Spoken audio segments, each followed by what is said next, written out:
All I see in my comments is, I want you to cover this league. Will you please cover that league? But it all comes down to everyone wants more coverage of the best sport on this planet. Players want more coverage.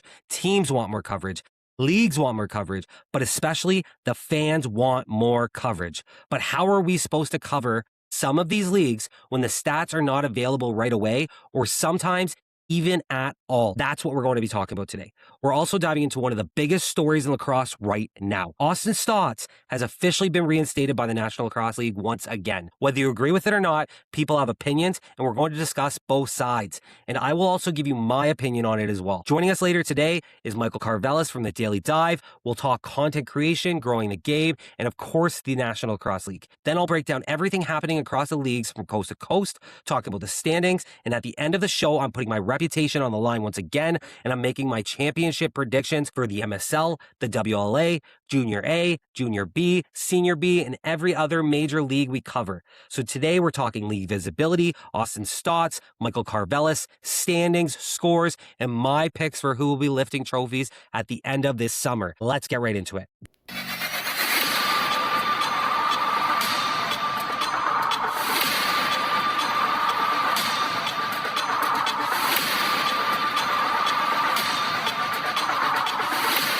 Welcome back. My name is Jacob McDonald. I'm Anything Lacrosse, and this is the game that never sits still. As always, we've got a jam-packed episode. Drop me a comment on what you want to see in these things. I will get them in here. I promise you guys that. As always, go follow the socials. They'll be popping up on the screen right here. And join the Discord.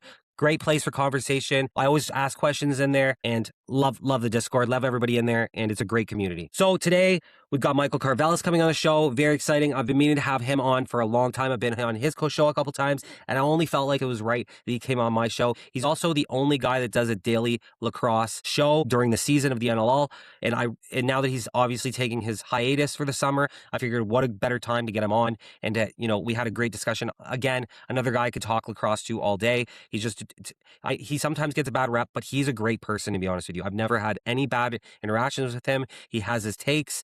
And, some people like him, some people don't. That's just the nature of the game in this content game that we play. So with that being said, he'll be coming on the show later after I cover my two topics. We'll be going through all the standings, the stats from all the leagues that we cover. Just to clear that up as well, I kind of started going down the Junior B tier 2, and it just gets too much, guys. That's the truth of it. I will touch on them randomly throughout short form content, but here's what I'm going to be covering this year. I've finally nailed this down after weeks of going back and forth, and from now on, this is kind of where we're going to live, okay?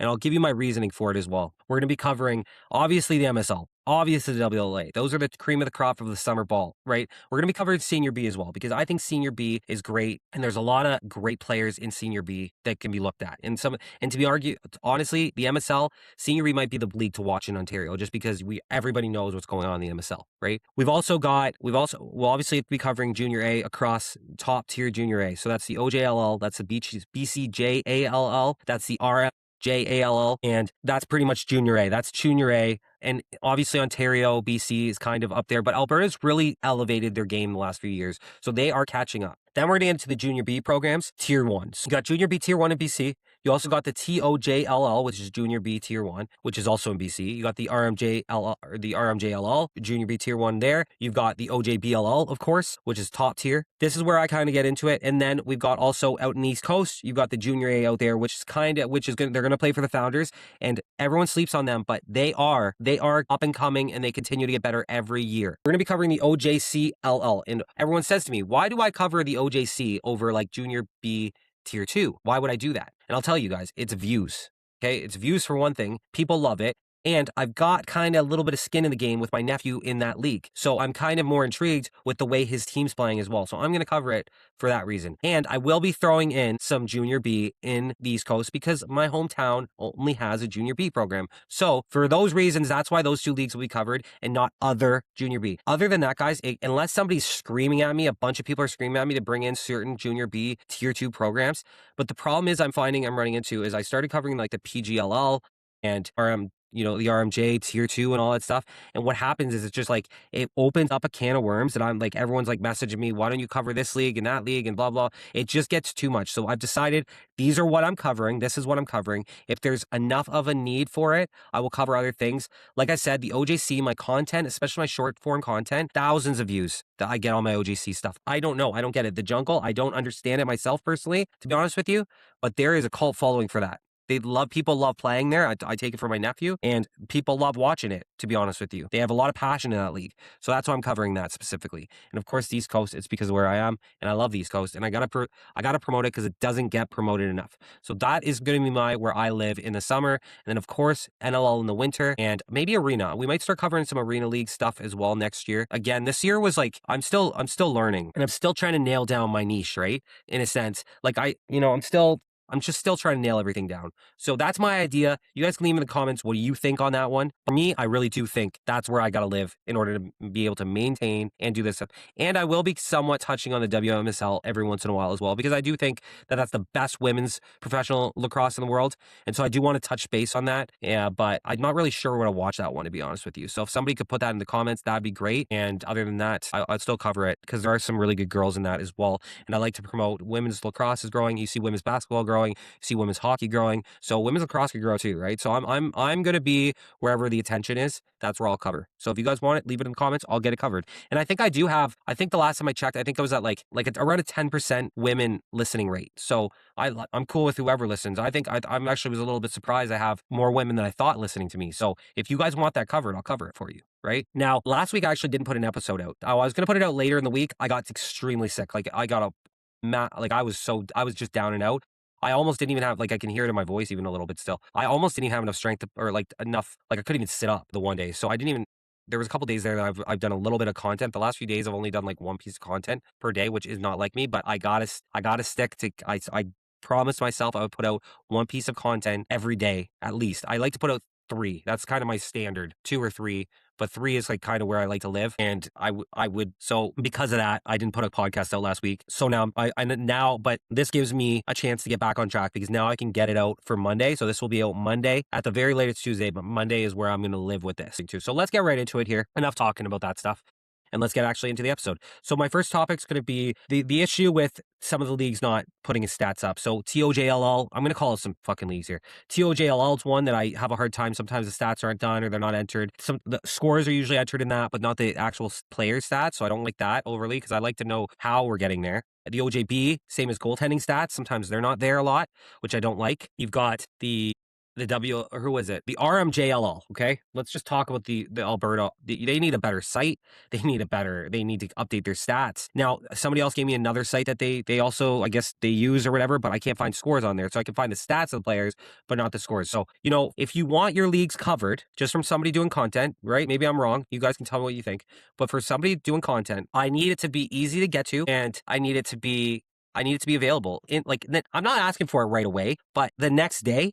And also, if you guys could put some clips up, so I wouldn't have to go through social media, because I would also like to do clips. But to be honest with you, I just don't have the time. I don't have the time to go through clips and save them all and then do like a recap. Because what I would love to do, if I could get to a point of doing this full time, I would love to be able to do this to where I could like sit down after, even if I stayed up a couple hours after the games were over and just went through all the social medias and pulled all the clips and then organized it all and then had like a morning show. I think that would be like peak for this time of year, where I could just be like an hour a day of just getting on and just like going through clips, highlights of the night, shouting out players. I think that would blow up, to be honest with you. I do not have the time to do it. When you're working and I got a family, like kids and stuff, I don't. So I put out the scores every day. I go over the stats, all that stuff. And that's a lot of work. That some of those little videos you see of me doing my updates, that's 45 minutes, guys, an hour sometimes. But by the time I go screenshot everything, input it into it, record, edit, and then post them on all my socials, like that's 45 minutes to an hour straight up. And that's just me having screenshots. So if I had to do videos as well, it's that extra time that I just don't have right now. So I'm hoping eventually I can get to that and we can have like an Anything Lacrosse network or something, or I can partner with somebody to get on a network and get lacrosse to be more mainstream, right? That's my goal here. So, and I need, in order to do that, if I can't be full-time, because I'm not, right? I think we're quite a while away from that still, but I need some help from these leagues to get their stats out on time at least. But also, if they could put clips up, that would be amazing. So I love the teams that do social, that put their clips up every night. That have those social media brands that are doing that. And I would love to be able to do that for a team too. Like I would love to be a content creator for a team. I'm hoping the more I kind of get into that, I think that might be the route to get to start being able to do this full time. But I digress. And I've got some bigger news coming up. I'm going to give you guys a little sneak peek. I haven't posted this on any of my socials yet. I will be sometime this week. But I actually got reached out to by a marketing team, and they want to basically they were asked by a team to bring me out to them, and they want to get me to a game. They want to host me at a game, and so I can get some content and all that stuff. And then it's intertwined with Founders, so you'll be seeing some content coming. I was going to go to Founders anyway, so if I can get invited and be hosted and cover content for them and get them exposed and all that stuff, my numbers are starting to be good, especially for such a niche sport. Like at first, it's funny, guys. I'm kind of getting off track here, but I was getting about 300 views. Even on TikTok, I still only get 300 views a lot of times, or 500, 800. Like I'll hit 1,000, 2,000 every once in a while, 5,000, whatever. I've hit, don't get me wrong, I've had my biggest TikTok, I think, was at 400 and almost 500,000, something like that. So it does get around there, don't get me wrong. But on Instagram, my content's getting like 1,000, 2,000, 3,000, 5,000. Like it's consistently now getting into the thousands views and multiple likes and all that stuff. So when you start getting that, that's where you get the attention. So now if not everybody, but all these teams keep starting to follow me. They're starting to follow me. I'm covering them. I'm tagging them. And I'm bringing exposure to them. So and I'm glad to be helping. I really am, right? And I want to grow this sport of lacrosse to be the best it can be. That's the truth of it. And if I could put my full-time effort into that, I know I could do so many tremendous things. So we'll see what happens as time goes on. I got to put it out there. I got to manifest it. I'm a big manifestation guy. And if you put it out to the universe, it will happen. So with all that being said, there's my little rant about some of the leagues, like I said, the Alberta league's bad for it. The TOJLL's bad for it. The OJB, I see some of it. For the most part, though, to be honest with you, a lot of the other leagues are pretty solid at getting their stats in. Okay, I will say that. The OJLL, sometimes the goalie stats are screwed up. And the OJC, like that. Once we get into that, I understand a little bit more. But if you're talking cream of the crop, the WLA, the MSL, all that stuff, like these the people that have people on staff to do this, it should be done correctly and done quickly in a timely manner. Because if they're not doing it, then you got to get somebody in there that will. Hello, I would love to do that, right? I would 1,000% do that for a league. Something like a Gary Group. That's kind of where I could see him. Like he started on social media and look where he's at, right? So shout out to him and shout out to the people that put in all the work to get the stats out. I do appreciate everybody that is making it available, gets it on social media, all that stuff. There are a lot of good things going on here, but there are some leagues that need to pick up their socks, okay? I don't know. That's just my opinion. One guy's opinion, right? Just from a content creator's point of view, when I'm going to look at the scores the next morning, so I can get it out to the fans, so I can promote the league, so people can get intrigued. Because I have people that come back and watch it, and they've said it to me in my comments. They've said, "Man, you make me like the sport this much more because you're hyping it up and you're doing all this. And so now people are paying attention more than they were before, and that's what we need.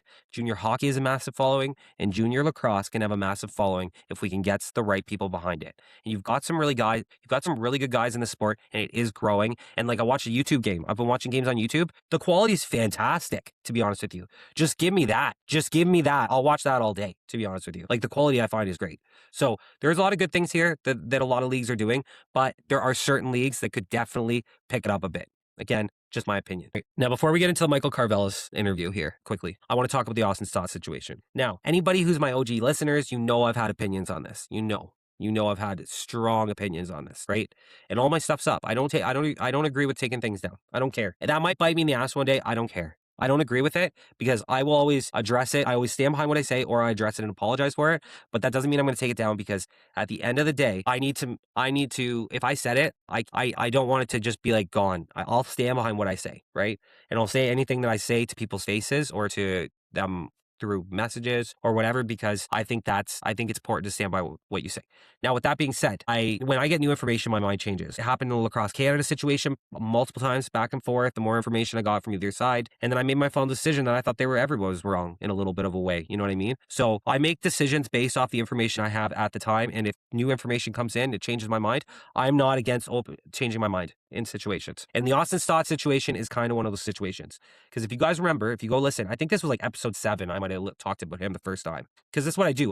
I'm newer to the game of lacrosse still. I mean, I'm probably more knowledgeable than most people now because of all the research I've done. But especially when I started, I was like, I would hear about something that happened and I would just dig into it. What the heck's happening? What happened? Like, again, Lacrosse Canada, Austin Staats situation, whatever else. I got to go down some more rabbit holes. I got strings left out there, and yeah. So anyway, with all that being said, let's get into the Austin Staats situation. So, Austin Staats, really quick recap of what happened with him.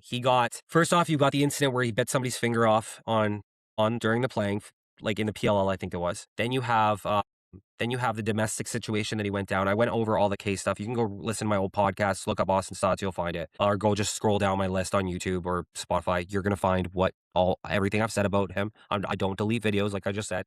And my opinion would change. And I was heated during the one. Definitely during the one, I was heated. And I'm going to address that in a second. And then there's the bar fight that he got into. Knocked Buddy out and then continued to stomp on Buddy's head. Okay. So we're going to address all three things first off here. And the other thing I want to say is I've talked to Austin Staats. So coincidentally, after I posted these videos, right, he came into one of my lives and he came in a couple different times and he's messaged me couple different times just talking about lacrosse and all this stuff. And so I kind of got a sense of kind of what kind of person he was a little bit, right? Now, I heard a very messed up rumor that I'm not going to go into, but all I'm going to say is it was a messed up rumor and it kind of hits close to home for me. So I got very, very, I took it very, very personally, I guess, or I got very, very heated about it. And it swayed how I talked and how I thought about Austin Staats. It really did. And I've admitted that before as well. But so, when I was talking, I said he shouldn't be back in the league. That was the last thing that's where I put my thing down on, right? I was like, I don't think he should get another chance. So anyway, I just put my opinion out a couple days ago on my short form content about him getting reinstated to league because he's been reinstated, right? So official news, let's read it over quick for you. Hold on. Oh, the official statement is the National Lacrosse League has canceled. I'll put it up on the screen here actually. Okay, so anyway, so I'll put it up on the screen here. This is the official statement from the NLL, okay? Which they released on 4 o'clock on a Friday. Now, let's talk about this for a minute before we get into this. How the leagues handle this has been horrible. They reinstated him, then they took it away again. Now I don't know. I still don't fully understand if his court case is over, but this is what it says. Official statement for the NLL released on 4 o'clock on a Friday, which is kind of a red flag a little bit, why they're trying to bury it on a Friday when no one's quote unquote paying attention. I don't know if that's true, to be honest with you. I think that maybe throwing it out during the week would have been a better option, but I digress. You have the National Lacrosse League has concluded its review regarding Austin Staats and has reinstated him from investigative leave. Staats will be eligible to be signed by any club at the beginning of the 2026 free agency period. Now, there's mixed emotions here, right? And I mean, somewhat rightfully so, to be honest with you. Let's be real. Right? If you don't know, if you're not close to Austin Staats, I would say, and I'm not saying I'm close to him, don't get me wrong, but I messaged him. I tagged him in the video that I posted, my response video. You can go look at it if you want. I tagged him in this video because I don't want to, again, I'm not about talking about behind people's backs. I will straight up tell you straight to your face, or I'll tell you, I'll tag you in the video. I don't care. I'm not trying to hide what I say. It's my opinion based off the facts that I'm given. Okay. So I reached out to him or I tagged him in that video and I had already reached out to him before I even made the video and he never responded to me. And that's maybe he just doesn't look at his phone, right? I'm not saying he didn't respond to me because we've gone back and forth a little bit before about other things, about Halifax mainly, because his brother played there and we were talking about them during the playoffs. And I was arguing with him about they need a rebuild. So anyway, we've got, I've gone back and forth with him before, right? Now, one thing I wanted to clear up was the rumor that I heard. I had to clear that up. And he denied it. And I have to kind of agree with him, to be honest with you. It was an outrageous rumor and there are no charges for it, what I was seeing. And that doesn't always mean it didn't happen, but I am going to give him the benefit of the doubt that it didn't happen just by his response that he gave me, to be honest with you. Anyway, I was messaging him. So I got some things cleared up in my thing. Now, I'm not going to go through every single message because I don't know if he wants me to do that. And again, I'm not here to blow anybody up. I'm not, right? I'm here to try to get to the bottom of things and make my opinion. And then I'm going to give you my opinion based on the knowledge that I know, whether that is something that I put out there or whether that's something I keep to myself. Just kind of like the rumor, kept to myself because I didn't want it to sway other people's opinions, especially when I didn't know if it was true. And it turns out it wasn't true, right? So, and I traced it back to, and it's not as credible as I first was told. Let's just put it that way. And that's how I'm going to leave it at that. Basically, what we're looking at is the three things he's officially been charged with, okay? Which is he's got the biting finger situation. That was done on camera. There's no denying that, right? You've also got some substance abuse issues with him getting suspended from international tournaments and stuff like that. So that's another issue as well. You've also got the domestic, which is probably the worst one, to be honest with you. And then you've got the bar fight, right? Him smashing someone out at the bar and getting their head stomped in. Now, like I said, I'm not going to go through everything he told me because I don't want to. I don't know if he wants it to be out there. And again, I'm not here to blow him up, but I do want to clear some things up. And I did tell him I was going to make another video, and I'm going to make another short-term video. And my opinion might not be popular. I don't think, to be honest with you, I think I could be on either side of the fence. And I don't think I'm going to get people that agree with me. I'm going to get people that disagree with me. This is just one of those things. Now, what I said in my video that I just put out a couple days ago was that I was on the fence about him being allowed back into the league. And that's because of the rumor that I had heard, right? Now, at this point, I have calmed down a little bit and realized that maybe this rumor isn't fully true. So I need to kind of ask about it. So that's one of the first things I asked him. I said, this is what I've heard. Is there any truth to this? Because if this is true, 1000%, I don't think that you should be back in the league, right? And he said, absolutely, that's not true, right? And again, I'm not going to go into the rumor because I don't want to even say it. It was that appalling. And like I said, there's no charges for that, so we're gonna let that die. Now, with that being said, if you look at that, that takes me back to where I was originally when I read over this case. And when I originally read over this case, my thing is I kind of like to give people the benefit of the doubt. Now, what he did, was it wrong? 1000%, right? Everybody agrees with that. There's not, and if you don't agree with what he did was wrong, you're wrong. Okay, he's been charged for it. He's gone to court for it, and he's done 90 days in jail for it. Like he's or I think that might have been for the bar fight, the 90 days in jail. But he's essentially served his time. He's gone to court. It's all been dealt with from what I understand, and it's over. The league wouldn't be doing this if the court case wasn't over. Again, I tried to find the files. It's very sealed, which again, I'm not a fan of. I'm not a fan of sealed stuff. I'm so about transparency that is crazy, because I think if everyone has the facts, then they can make a well-educated decision, right?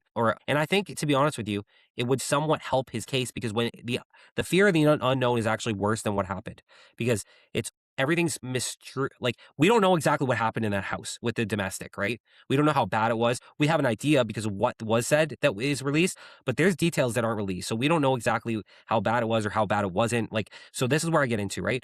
Was it bad? Absolutely. Was it right? No. Absolutely not. It's never okay to put hands on a woman. It's never really okay to put hands on anyone, to be honest with you. There are stipulations to that, but for the most part, that's true, especially somebody that you love. But unfortunately, when you're under the influence of substances or alcohol, it can make you do really things that you just wouldn't do normally. And I think that's the biggest thing here, is that, and this is just my own opinion, okay? I think that there was a substance abuse issue and an alcohol issue. I think there was. And some people cannot have that stuff. And there's a lot of generational trauma that happens on the res. I'm just going to say it as it is. Even if you come from a great family, you can sometimes run with people that have grown up like that. So that's what you learn. And that's what quote unquote is cool. And that's what a man should look like and all that stuff. There's a very toxic way of thinking with some people on the res, right? With some men on the res. It just is what it is. I'm not saying not all of them. It's not all everybody, right? But there are a select number of people that are like that. They have this old school mentality and all this stuff. And this is because this is what they grew up like. This is what they grew up with. So, and I'm not saying it's right, but when you come from that culture and you get out into the real world, you don't realize sometimes that it's wrong, or, and you have anger issues and all that stuff. And I think that's kind of what happened with him in that situation, is he lost his temper, couldn't control himself, and it escalated to a point that it was horrible for that person and all that stuff. The bar fight, another stupid situation he put himself in. And I'm assuming what happened, again, this isn't something he told me, but I'm assuming what happened is something racist was said. He got fucking pissed off, went and punched Buddy out.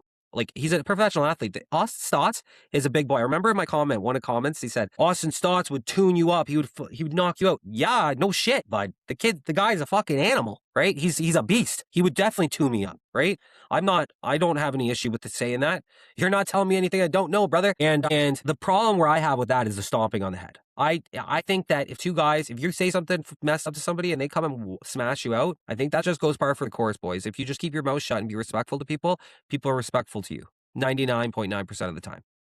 Okay? In that situation, what I have an issue with is when he stomped on somebody's head. Again, an anger issue, alcohol issue, substance abuse issue, whatever. I don't know what he was on. I don't know.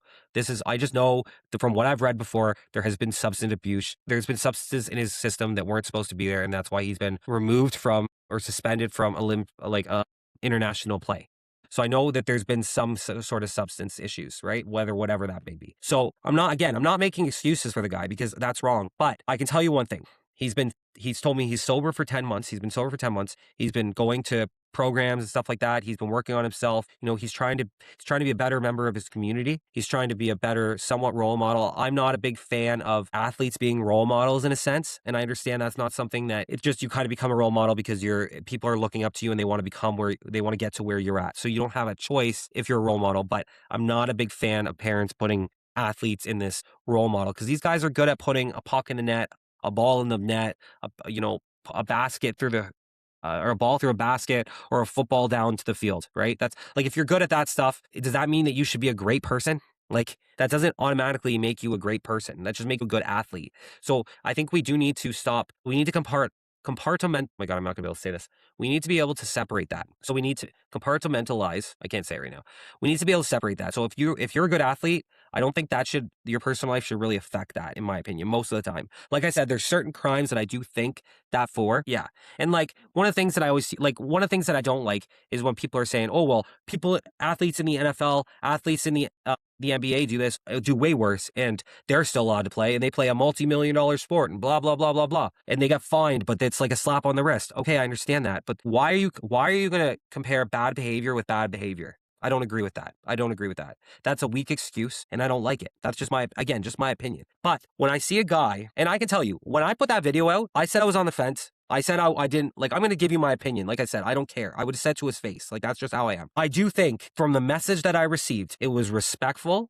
He made his point. Don't get me wrong. He made his point, but it was respectful, and he was never rude to me. Not once has he been rude to me in my life. Not once has he been rude to me when he was messaging me. Not once has he been rude to me, even when I say things that he probably doesn't agree with. He is not rude to me. He makes his point, but he's not rude. So just there, I see a level of maturity, to be honest with you, out of him right there. Another thing is 10 months sober is a big achievement. And anybody downplaying that really shouldn't, because when you are addicted to a substance, and if you never had to deal with addiction, good for you. I'm happy with that. Or if you never had to see anybody deal with addiction, I have. I've seen lots of people deal with addiction because of where I grew up. And even in my own family, there's addiction in my family. We have a massive addiction problem in my family. Okay.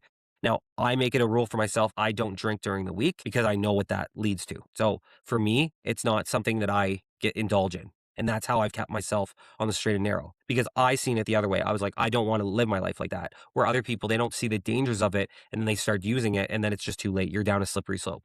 So when somebody with an addiction issue, whether that be alcohol or whether that be substances or whether that be whatever, gambling, whatever, when they can stop themselves and they have the willpower to do that and they're trying to better themselves, why wouldn't you want him to have a second chance or a third chance, whatever you want to call it, another chance? Okay. These are some of his worst days on this planet, is what we're talking about. Now, yes, it's been about 3 years when this has all happened. It's still somewhat recent, but what do you want the guy to do?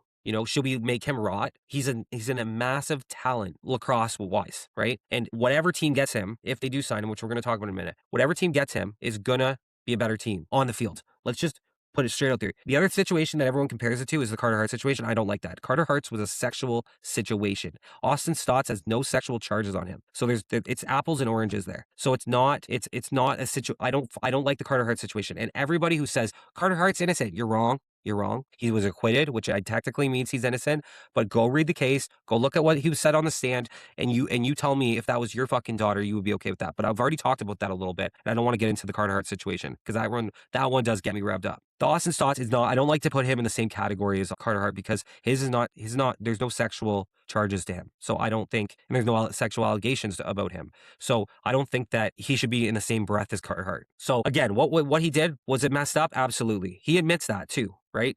And I think the best thing he could do is come out, be on a podcast like mine. I invited him on my podcast. I invited him on, I invited him on my podcast. I mentioned Lacrosse Classified is one that maybe I would think that they would have him on to share his story. Jake's a good guy, and I think that he wants to see somebody get another chance and all that stuff as well. I'm not going to speak for Jake though, don't get me wrong, but I just have a feeling that they would have him on. Just my opinion. Not I don't want to, if Lacrosse, I don't want to, this nothing I've talked to Lacrosse Classified. I don't want to put words in their mouth. Just making that clear. But I think that Austin Staats, to get his story out there, for him to come out and talk about it and get it out there before he goes and starts playing, is the best thing he can do for himself. That's my opinion. I'm not a PR guy. Okay. I told him that too. I was like, I'm not a PR guy, but I think you should get out there and talk about it because it's going to get talked about anyway. And the unknown in the silence is the worst thing in my opinion. There's other situations that I'm not going to mention right now. They're the same situation in this where it's not getting talked about and rumors are flying around and it's just, there's nothing being talked about it. And when I look at everything from standing back, you got this young kid who has a massive talent that's matured. I can tell you he's matured. Just by the way he's talked. If he would have not, I'm telling you, the way he would have responded, the old Austin Staats, how he would have responded to me after I put a video out like I did, I don't think it would have been anywhere near as nice, to be honest with you. Okay. So with that being said, I hope that he comes out, whether it be on this podcast, whether it be on another podcast, or whether he just put some sort of video out himself. I think it would do so good for his public perception and it would make people maybe see him in a different light. Let's just put it that way. So again, I'm not going to air out everything he sent me. I'm not going to air it out, but you guys are just going to have to I'm going to give you my opinion based off like I said, the information that I have. And I think I'm fine with saying that I think he should be given another chance and he should be playing. Now he's going to be under a microscope when he comes back. You got to be on your best behavior. So hopefully I think we're going to see that, to be honest with you. And I think he just wants to play. You got to remember, guys, this is the medicine game. This is for healing. That's what this game is at its core, is the medicine game. And isn't this something a situation that a person could be healed from? Right? Like, I don't know. That's how I look at it. I want to give people the benefit of the doubt. I want people to change. And I've seen somebody say, well, yeah, you could also change for the worse. You can. I just don't think this is the case. I think that he's actively trying to change. He's actively working on himself. He's actively trying to be a better member of his community, and he's actually trying to make sure when people look at him, they're going to see something different than what they're seeing right now. So with all that being said, there's know on it, guys. I know it might not be a popular opinion, but I told you, man, I'm going to give you my opinion. And I do owe him an apology. And I said this, if it came out that the rumor wasn't true, I would give him an apology. So I'm going to say, I'm sorry, Austin, for letting a rumor dictate my thought process. That's what I'm going to say. Always stick to facts, numbers, and logic. Always. And that's I need to keep that in mind going forward. And I've learned something from this situation as well. So there you go. There's my thoughts on Austin Staats, and agree with it or not, it is what it is. As far as the other thing is, our team, can he go across the border? I don't think the border is an issue because he's native. I think there's different treaties and stuff with that. So I think he's got a little bit more leeway than most people would. So I don't think he's going to have an issue with the border. Personally, I could be wrong with that one, but I don't think that's an issue. And another thing is, no team's going to want him. No team's going to sign him. I got news for you. Carter Hart is playing in the NHL. A team's going to sign him, and it's going to be Halifax. Let's just be real, guys. They just went to the finals, and he didn't have enough scoring this year. You don't think they're going to go get Austin Staats? You guys are bonkers, bro. Bonkers. They're going to get some pushback. They're 1,000 going to get some pushback off this. I don't even know how the league's going to handle this. This is going to be interesting because they're so female progressive. They promote their females. Look at Mackie, look at Ashley Docking, look at so many other females that are in this sport. So this is going to be a little bit of this is going to be a little bit of a setback to that, I think, maybe. But at the end of the day, it is what it is. I think I like to give people second chances. I like to see people succeed. I like to see people use their talents and for good. And hopefully he can learn from this and move on from it and grow from it. That's what I look at it from. He can't go back, but to judge somebody on a couple of their worst days of their life, I have a hard time because I've never done anything like this. Obviously, I've got a clean record and stuff. Don't get me wrong, but and never been to jail, which in my family, that's pretty impressive, to be honest with you. But I will say that I think people can redeem themselves, and I'm willing to think Austin Staats can redeem himself. I really do. I get that vibe. You got to listen to your gut sometimes, and that's what my gut tells me. So again, we'll see what happens with all this. I wish him the best, and like I said, I apologize for anything I kind of said that was based off of the rumor that I heard that was not true. That's all I'm going to say about it. And we'll see what happens. And I'll keep bringing you guys any more news. Like I said, I hope I have him on my podcast at this point so he can get his story out there and I can help him do that and give him a platform. And we'll see what happens. I know there's going to be a lot of people that are not going to like my take, and there's going to be some people that do. It is what it is. I find that when I'm looking at comments, even the NLL thing, it's very split down the middle. People say, and the one narrative is, well, other athletes do it, and I don't like that narrative. I will say that. I don't like that. It should be that shouldn't, you don't compare bad behavior with bad behavior and then justify it like that. What you do is you own it, which he's done. He's gone to court. He's, served his time, whatever. And people, you can argue that wasn't a long enough time. You can all argue all that stuff.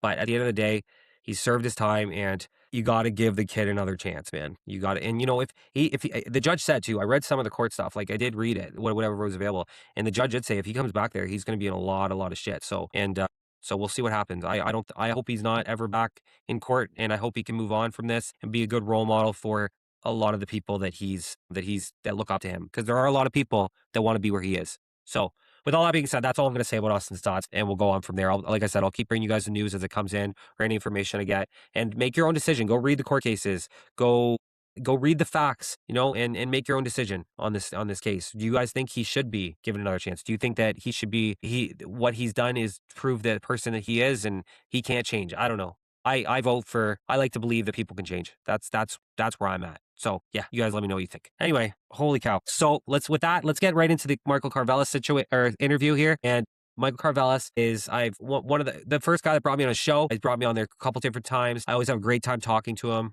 He does a lot for this league. He does a lot for the sport of lacrosse. He gets a lot of hate. He gets a lot of love. He gets a lot of attention. He says some outlandish shit that I love. He has some great takes. He has some crazy takes, just like I do, and I respect it all.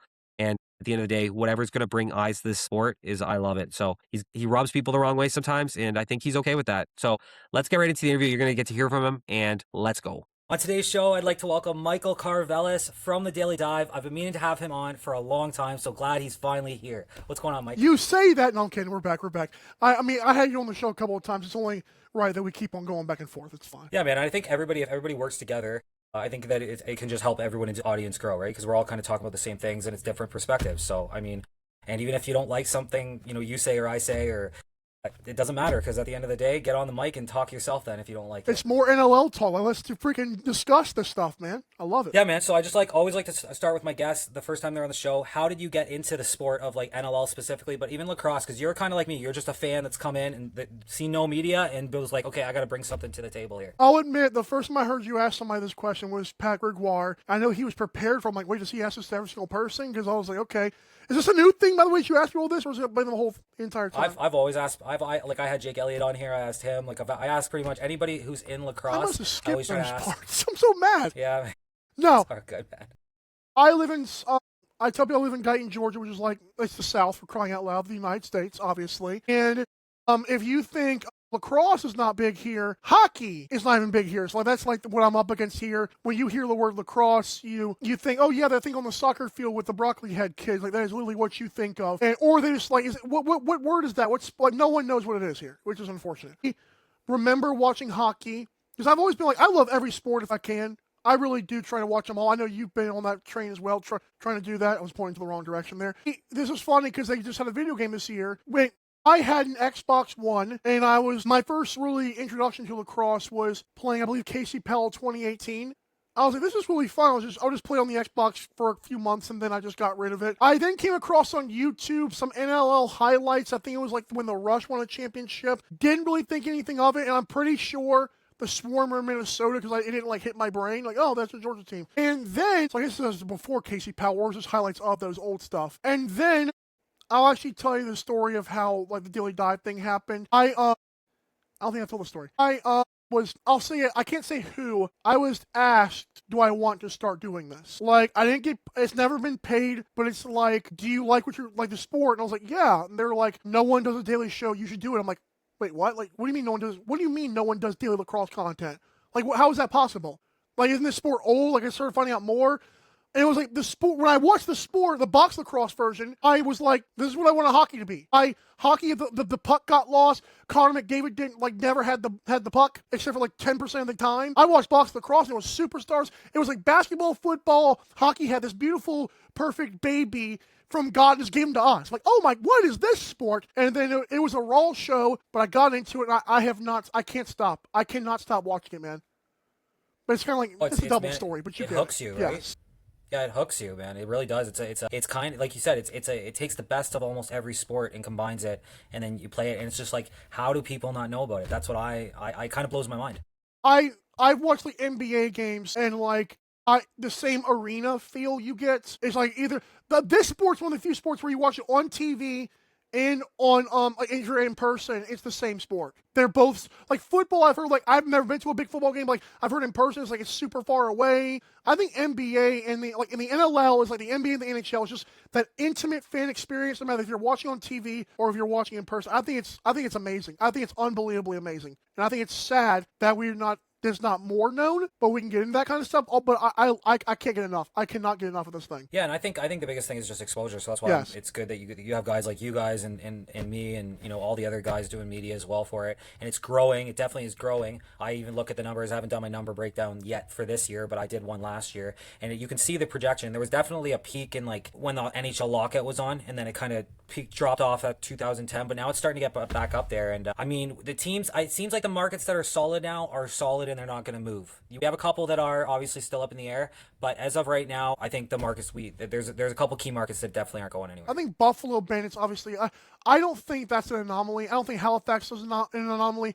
I truly believe, and I know each team has to do it differently, but the way they market and stuff. But I think if I'm the Ottawa Black Bears or like the GF idiots who owned it, I'm like, you gotta be insane if you couldn't market Jeff Teat and Callum Jones. I just don't see how. Like, this sport should be Buffalo everywhere. It's impossible not to. I think the pattern that I notice with the teams that have the attendance issues are the teams that aren't downtown.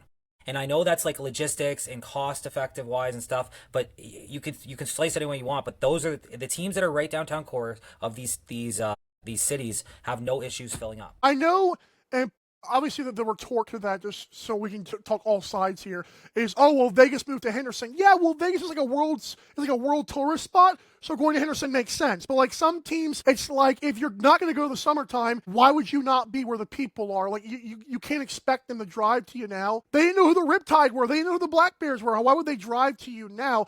I don't like the excuses, but it's like if you don't build anywhere with them, how can you expect them to find you? Because some teams' social media is not even that good. And that's the biggest thing I noticed. Like I think they need to lean into more of their stars and also be like hand their stars kind of the phone and be like start doing some content. Like especially with you see it in Vegas. Vegas actually has it figured out. I think. Yes. They just need time, right? It's just basically marinating right now because you got Trace Frazier that's bought in there. So you've got your guy. He wasn't even healthy this season. Mitch Jones. And then you've got Tyson Bellett's there now that he's going to be he's got personality for days. You got Tyler Hammer Jackson. Yes, he's kind of like in and out of some games because he's a face-off specialist, but you got to keep him on the team 1,000%. And I think if you give those guys your social media reigns in Vegas, I think that would do tremendous things for Vegas. And people are going to say, well, that's a Josiah. Well, what about the Seals? They haven't found that spark, and I think they should have by now. But it shows you that Vegas is actually putting in some big work. Like you can just tell. I know, like I'm not there. You can just tell when they're in the community. Because look at the fans, the way they act. It's not just, showing up. Like, they're die-hard fans. And that's because, kind of bittersweet, the players are so accessible. But it's like, if you're just kind of like cooping these players up, like, there's no way the Seals are doing as much as Vegas is doing. There's no way. I think the Seals need to lean into the outdoor box game. Like, have box lacrosse, do it outside. They've done it before, and it's worked pretty well. And it kind of gives them a little bit of a difference than every other thing. Obviously, there's going to be, I don't know if they look into doing some kind of dome or something so you can retract it. Right. But I think it kind of, you got to kind of, every team kind of in the NLL is a little bit different. I find they all have their own little flavor to them. Quirks, yeah. With San Diego, it's funny. We'll be starting some Box Lacrosse League coverage as like a partner with the NLL pretty soon here. And the Seals had this team called the San Diego Royals. And if people want to know who that is, the guy last year they signed, like mid-season, like Marquez White, was literally a success story from that team, and I just found out they're not even a thing anymore. Like, what? How are we not capitalizing on this awesome moment? Oh, that guy you saw? Yeah, no more teammates. What? How are you not building that, man? Like, the outdoor box, the retractable roof thing just made me, like, go crazy in my head, but yeah, the outdoor box is an interesting fact, actually. I always say, I'm coming from a fan's perspective and a fan's lenses, right? So it's like, I have all these great ideas. I understand, like, the financial aspect to it might not make sense, so I just throw stuff at the wall and see what sticks. If I have a good idea and it gets back out there, great, but, sure. I always get a pushback from the, that's not feasible or whatever. Of course. Well, I'm a fan. I get to imagine. Well, I mean, I know, like, some things, like, there's old people that I have in my back pocket that, like, will give me advice, but sometimes I'm like, yeah, but that mentality of, oh, we don't have enough, like, how about the PLL likes to invest in stuff? You have to put some kind of invest. You can't just expect it all to be paid back immediately here. Like, well, I think from what I understand, this isn't going to be a profitable league until we get some sort of TV deal, right? Like you're going to have a lot of teams maybe starting to break even, but to actually get profitable into where you can get the marketing, the marketing partners to pay enough to where the sponsorships to pay enough to where they're actually being able to produce a profit is, I think we're still a little bit away, but hopefully that goes. But that leads kind of into the ESPN deal. So I know you have some news on that. So you want to kind of go over that? Yeah, it's interesting because I've been wanting to do one of my own little break-off shows, and I haven't really gotten to do it yet, so I'll just do it here with this thing. When I tweeted that out, there was a loud minority of people that are like, oh my gosh, it's the worst thing ever. I'm like, wow, there's actually ESPN truthers out there, which I did not, no disrespect, I honest to God did not know they existed. I was like, where have you guys been the entire time? Because all I know is the thing's blacked out constantly, or there's not promoting it. We had less linear games in the States than we did last year. Like, how is this not, how are we, like, saying this is terrible? So I'll tell you what I've seen, what people said, and I'll tell people what the actual answer is to why I've heard they just didn't want to do it again. People have said, oh, it's right next to the PLL and all the cross things. It's not. I know you're in Canada. Okay. I know you're in Canada, but, like, it's frustrating because in Canada, I don't know how the TSN app works up there, or like how that watch thing works, but PLL for us is like pretty much front and center as soon as we go to the watch tab. It's like you find a couple of leagues, like the PLL, NCAA, then you'll have like NCAA freaking softball, which, sure, volleyball, track. I'm like, okay, who's watching track and field? I don't know, but whatever. Scroll, there's the NLL. So that's already not even true. Like, you can't just find it, and I don't think, like, the whole reason you go on ESPN in the first place is to get exposure. And if they're going to put you on ESPN Plus 10,000 times a year and never on linear, or, I'm sorry, ESPNU, forgive me. If they're going to put you just on freaking ESPN Plus in the depths of hell on ESPN Plus, if you're a normal fan, sure, I found the NLL good for me. If you're a new fan, you will not find it. And to back that up, the sources I had told me, and I promise people they know. I promise people they know what these conversations are about. They said the NLL was kind of promised things without in a contract, like they were kind of like handshake, yeah, we'll help you out. And like I said before, there was less linear in the U.S. this year than there was last year. I don't care if it was 2 Canadian teams. If people think, oh, there's 2 Canadian teams, TSN broadcasted an NLL Finals game, and there was people in the comments saying, why not this Pistons something Game 7? Like, they took the bullet, but these guys didn't. I don't want to hear I don't want to hear the 2 Canada teams, because it was all year long, we got nothing. And and I told people last year when they signed the 1-year deal, I thought it was hollow crap. It turns out, and I've also been told, by the way, Jacob, we have like too many Jakes, anyways. Jacob, I have learned that the TSN deal can still exist because it's like a separate thing still. Apparently, DAZN, or the zone, or whatever you want to call that, did some CFL deal, and that still allows TSN to operate with them and DAZN. So the NLL, I don't know what's next. I think that is a big deal of not just stopping ESPN Plus, but what comes next. But ESPN in the States was doing next to nothing to help. If you're going to be on ESPN and you're not going to grow anyway, they were like, Jacob, they got like less than 15,000 views when they went on ESPNU. Like, that's not even worth it. Yeah, and I mean, I see what you're saying. And do you guys get NLL Plus down there at all? With a VPN, my boy. But no, the answer is no. Not really. But like technically no. So we get that in Canada, and I love that. I hope they can expand that into the States. And the only problem is that they're not getting exposure, because even the way I became a fan is by watching a game on TSN that will happen to be on Friday night. No hockey's on. I turned it on, and then there you go. So that's why I've been like, we need to focus on the days, especially these big days where there's no other sports on. I said Christmas Eve, and people push back against me because they don't, they want it's not fair to the players' families. Players need to get in. Yep. Players need to get in around the mindset that this is going to grow the game. There's nothing else on, and people are gonna be sitting down. TSN, nothing's on. Lacrosse is on. Let's check this out. And I guarantee you, we do a Christmas Eve game. Toronto versus Oshawa on Christmas Eve. Boom. I don't care what day it falls on. Just do a special game.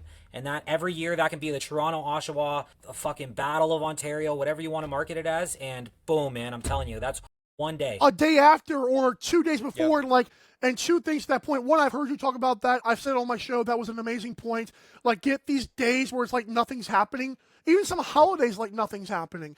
And if people want to push back on the players I get that because they don't make as much. And I'm not going to like harp on them here, but we all agree the PLL does really good marketing. Has the PLL ever cried and whined and complained out loud that Lyle, Dane, all these guys are leaving? No. Does it suck? Yes. Do they outwardly care? Are they showing people they care? No, you can't care. If some players are not going to want to do it, that's fine, and I respect that. But don't say you want this thing to explode and you're willing to put in the time, because stuff like that might help you. Like so many things like they're going to keep on building it. If you're not part of the project, then have a great life, but like you can't cry about that stuff. No, and I mean, like I said, I love what the NLL does with you know, the NL Plus. I think that's amazing. If you could just get that seen by people and they realize that that's a tool that is available, you can watch almost every game except for the exclusive TSN games because that's how they partnered. Which I think are important to have on there, but I think the NLL. I've heard a lot of stuff that's coming and never really came to fruition this season. Right. So I don't know, and it kind of sounded like it was closer than maybe it is, like with the app and all this different stuff. I think Right. that's going to be another big thing as well. The app having highlights on there, you know, Having and NLL maybe Plus sort of on the app too, yeah. yeah, exactly. Having an NL Plus app where you can go on your phone, you can look up your highlights, and you can like all the highlights or whatever, and the scores and the standings, and just I think that would be amazing for the growth of the game as well. And by the way, to that point about like about the next service they use, in a great way, like I would love in a perfect world, I would love like people talk about YouTube. I don't think that'll happen. I would be pleasantly surprised if it did. I don't think it will. It would be nice if an NBC came on, even Amazon Prime, if they put us front and center. I don't know, but with the NLL Plus, social media is incredible. Again, like just ask the PLL. Social media helps them a lot. What you can do if you want to go the NLL Plus route, which is possible, what you put a bunch of advertisements on TikTok and YouTube and Twitter and say, hey, watch this action, download the app. Like, just put a bunch of advertisements. Like, that's how that can work. Would I like a TV deal? Absolutely. WNBA got paid and got exposure because of a TV deal. But if we're not there, you have to market it and put it on people's phones. Like, they shouldn't have to go looking for you. We need a Caitlin Clark. That's the truth of it. I think Brett agree. Dobson's the only one right now that actually can take that reign and take that title and actually have like he's got personality. He just needs to kind of get out there more a little bit, get exposed more. And I think he could be that level. Caitlin Clark, though, what she does is she's good and she knows she's good. Or Brett Dobson, I think he's the best goalie in the world. He doesn't act like it. You know what I mean? And I don't say that disrespectfully. I say he's the most humble guy in the world. But let's see. We need a little McGregor in you. We need a little Caitlin Clark in you. We need a guy that knows they're good, that will go out there and stand on business, and he becomes, quote unquote, enemy number one in the league. Two guys I'll mention right off the bat. Alex Simmons, which is why I'm so frustrated Oshawa sucks recently. Yep. Even his rookie year, and I know they were good that year, obviously, right off the bat, but when he talks, it's like, not only is he smiling, but like he's charismatic, and like he's always like telling people, maybe too much, I don't know, but it's like, even like when he talked about like Josh Dowick, it was like they were childhood friends, but in the interview, unless you knew, you was like, oh, what did he just say? It was clickbait. He called out Jamie. Right, and you wouldn't know that him and Jamie are freaking like, they're like father-son, basically.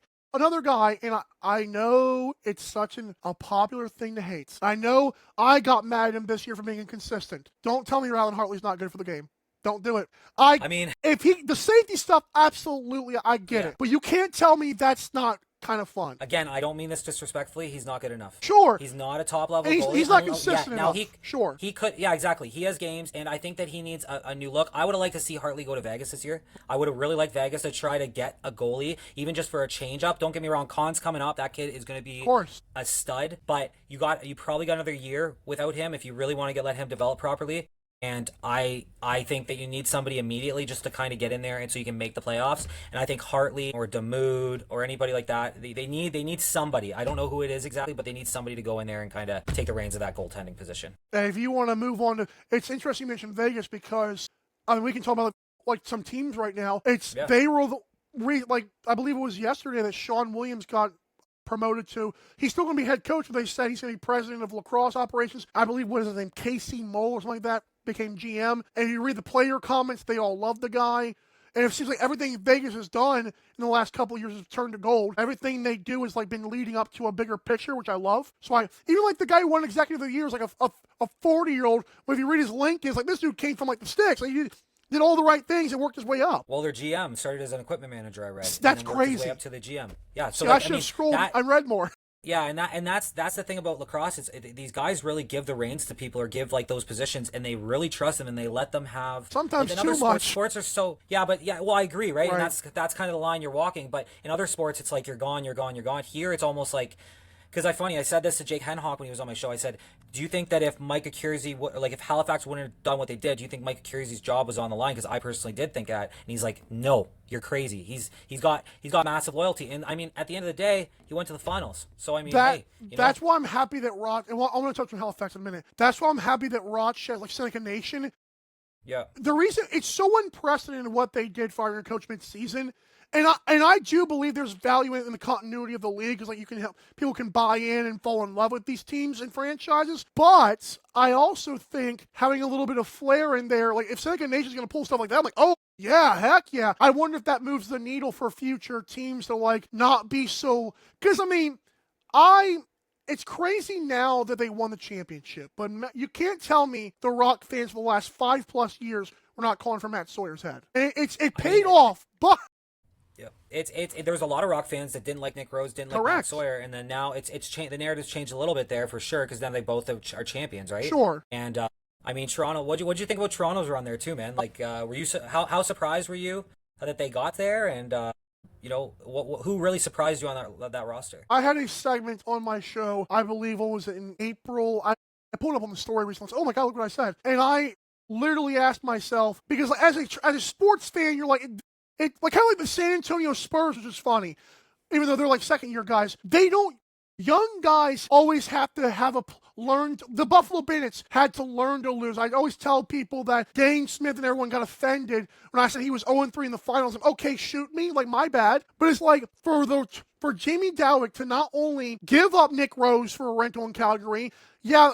Sure, he was coming back, but like that has to hurt a little bit in the heart, don't it? And then to bring him back to draft these guys, and I remind people again, I was one of the ones, so many people were as well. Should they trade 1 or 2 picks? Well, apparently you shouldn't, because they all work perfectly together. It turns out, like the youthful vigor, I asked Pat Gregoire, like every time a team wins a championship, is it like they set like a new what to do kind of thing? And maybe the blueprint now is keep the older guys and bring in the new life to energize them. They were so good so early, and they were unapologetic. It was like what Albany tried to do, and they couldn't pull it off. It's like this should not have happened, which now I should think about, it's interesting that's happened pretty recently, like 2 out of the last 3. But I was like, for them to pull it off and not even look like it was hard for them sometimes. Like, forget playing Buffalo. They ran through it. Like, I was like, the second half of game 2, I'm like, Halifax just can't do anything. Yep. It was incredible. It was really incredible. They just, that second half, they shut them down completely. Toronto, the defense, I said it for a while. I was saying about halfway through the season, I was saying this team is the best team in the league when everything's firing on all cylinders. Now, not every game it wasn't firing on all cylinders, right? But when the veterans are working, Mark Matthews is just, he's a next level player that is just, if he gets going, I don't think there's anybody in the league that can stop him. Then you got CJ Kurz, the way he did, even what he did in the playoffs. Faces of the league, by the way. Faces of the league. He's a great personality. Yeah, and that's the CJ Kurz I actually could see kind of somewhat taking that reins, but I'm not a massive fan of giving it to a guy that young. Like, of course. When I say Dobson's already a kind of a veteran in the league, even though he's still so young. CJ Kurz, he's won so much that you can't expect him to do it every year. They might do it, who knows, but there's a lot of other really good teams in this league that are trying to do the same thing. For the Dobson point quickly, I want to circle back to that, because you mentioned earlier about, like, he is humble. And while that is true, make no mistake that, like, those like Brett Dobson Lover and some of those accounts that popped up, I think, like, they pull up some pictures. I'm like, yeah, he sent that to them, or they know him. Like, so I've been told that he's all for social media, which I do think helps with the face of the league type thing. And following a season as historic and as dominant as he was, will he reach that again? Maybe not those numbers, but if he can stay around the 80, which is incredible, and still have those little minions that like stir the pot, like that would help a lot. Like, just stay in the comment section, So nothing against Georgia. I think Georgia had a really good defense. I think they kind of got bit with the injury bug there at the end. Yeah, that really hurt them, right? And Nolan Burns not going anywhere. He's going to be there. Lyle, I could probably see Lyle re-signing, to be honest with you, now where they're sitting. And I just think that if they can just mature a little bit, I don't see Brett Dobson's numbers, maybe not to the extent they were this year, but I can't see them. I can still see him as a top 3. They won't ever be down again. He won't ever. I don't think he'll have a bad year again now. Like, there was a couple of years where it's like, is he going to take the step? Now that he's taking it, I don't think they'll be looking back.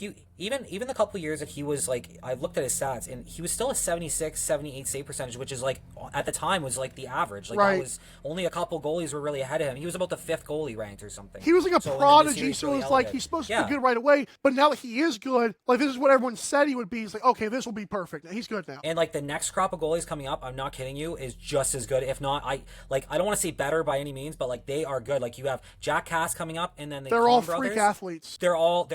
Yeah. It's different, man. It's just these goalies. I see a more athletic style coming, like Nick Rose and Sheliano, and there's probably some others that I'm missing right off the top of my head. But they're very stand-up, big goalies. It's not that these goalies aren't big, but they're not. They moved. But they're not. They're all about cutting the angle off. Where you see it with Hartley. Hartley goes a little bit far with it, but he is such an athletic guy. If he could just tone it back just a little bit, he would be such a good goalie. Those saves that that some even like Hartley or Del Bianco, even Warren Hill for a bigger guy is still way super athletic. That's the future. And then you're getting into the equipment thing, which is so stupid. Should it be smaller? I don't care whether it is or not, because maybe they become enough freak athletes. Maybe they do. I don't know. I love it. I think personally, if it's so hard to shoot on a guy like that, it just makes it more fun. It shows you how talented. Not every person can just go in there and pinpoint a ball above a person like that shoulder when they're a freak athlete. You can't do it. I mean, it's becoming more and more like they are, though. That's what separates these athletes. That are coming up. Yeah. Yeah, and all the best players can do that now, and so the goalies have to be that much better. So I don't want to make it easy for the offense, If we had a scoring issue, then okay. But I didn't find these games were that low scoring. We don't need 20-goal games. We don't need where teams get 20 goals. Remember to start the year, is there an offense problem and it just popped off every week? Yeah, exactly. And I mean that's the thing. It's you've seen Rochester do it so much, and I always called them a glass cannon, right? They were so good where they would, if they could come out and score 22 on you, but then they're gonna also let up 15. Rochester's let me down, man. I can't, man. Because I love Connor. So many of their players are so accessible too, and it's man, if y'all could just figure it out, man, that'd be great. See, I got called a hater for Rochester because everyone's like, Rochester's gonna be they're gonna win the league or come in second. Show and I was me. like, I just don't see it. Yep. And then everything that happens to the end, I was like, this is exactly what I said was gonna happen. So it's not that I'm a Rochester hater; it's just that I'm a realist. And when I look at that back end again. You're cutting hairs at this point. It's not like I'm saying Hartley, he's a horrible goalie, but in comparison to the rest of the league that elevated this year, Hartley just did it. If you're comparing greatness, I've always said, it's okay to nitpick. That's what we're doing. Yeah. I'm a huge Hartley fan, but I'm the best and the greatest. The way they separate good from great is you're consistent. It's not just once in a while. It's every night almost, which is why Dobson this year, albeit historic, was Del Bianco is never going to have oh man, what the heck was that kind of game? You can't do that. Delbs had one this season, which everyone's entitled to, I think, one. So did Dobson. But the funny thing is, when Delbs and Dobson played, Dobson had an off night, and that's kind of where the argument comes in that Delbs is a better goalie. But again, I argue, look at Vancouver's roster compared to look at Georgia's roster, and you can't tell me that on paper. The roster thing, people get so mad at me because I believe was it a couple years ago when Shiliano won goalie of the year?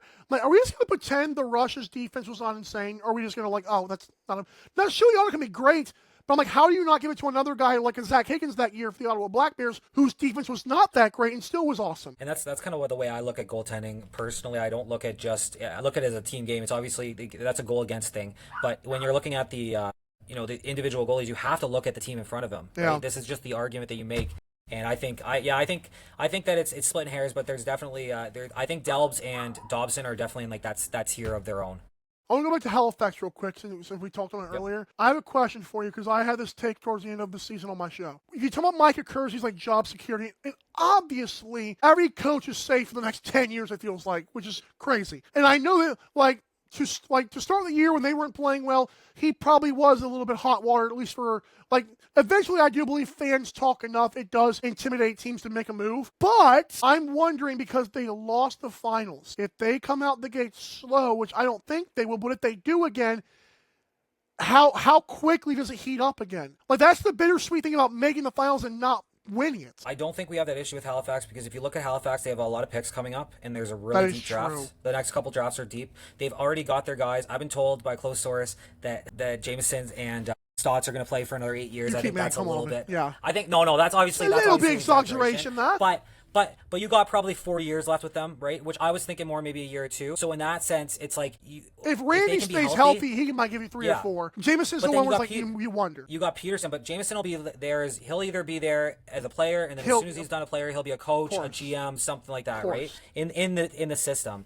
But I think with Halifax, I don't see them going anywhere anytime soon. They've got Warren Hill, look how he played. I do think they need to start maybe drafting a goalie to get ready for the successor. Sure. But as of right now, I think he'll prove himself this year. You can't. Do You got to give him another shot. That's for one of sure. the craziest it's still an underrated story in my opinion, and I know you've probably heard me talk about this with Warren Hill. Do you remember how loud the debate was between like when Getty made the roster and it was like, oh, is he gonna be the backup? The whole reason why that was a conversation was because it was inevitable that Hill slips up. And he didn't do that once. Like this was the guy kind of like Hartley where it's like, well, when he's on it, he's great, but when's he gonna do it all? Buddy, Warren Hill like at least for a year, shut us all up. Or I want to say, but silence his doubters a little bit, and good for him. Absolutely. I mean, he was one of the best goalies in the league. You could argue that he was a top 3 goalie this year. There's that argument to be made. I'm going to pull up my because I had an awards bout, which is, for the record, me and you both do a lot of content, but I do find this again bittersweet.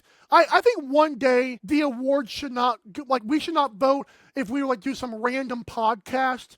But unfortunately, because we're part of the higher up media, that's where it's kind of like, man, I shouldn't be able to do this, even though like I put in the work and you put in the work. It kind of like, I don't know, man. I don't know. I disagree with you. I think that we are some of the people that look at the stats and watch the game closer than a lot of other people. Of course. And it's an unbiased opinion. So to an extent. But I would like an ESPN to really have more privilege there in the future. I'm fine now, but in the future, it's like I'm glad the league is It's like I want the league to explode, but if it had already exploded, I wouldn't be here. I think I get what you're saying, but I think that's the thing. I think that we are those kind of people. I think it's just that there's not the funding to do it. I think I had Warren Hill second.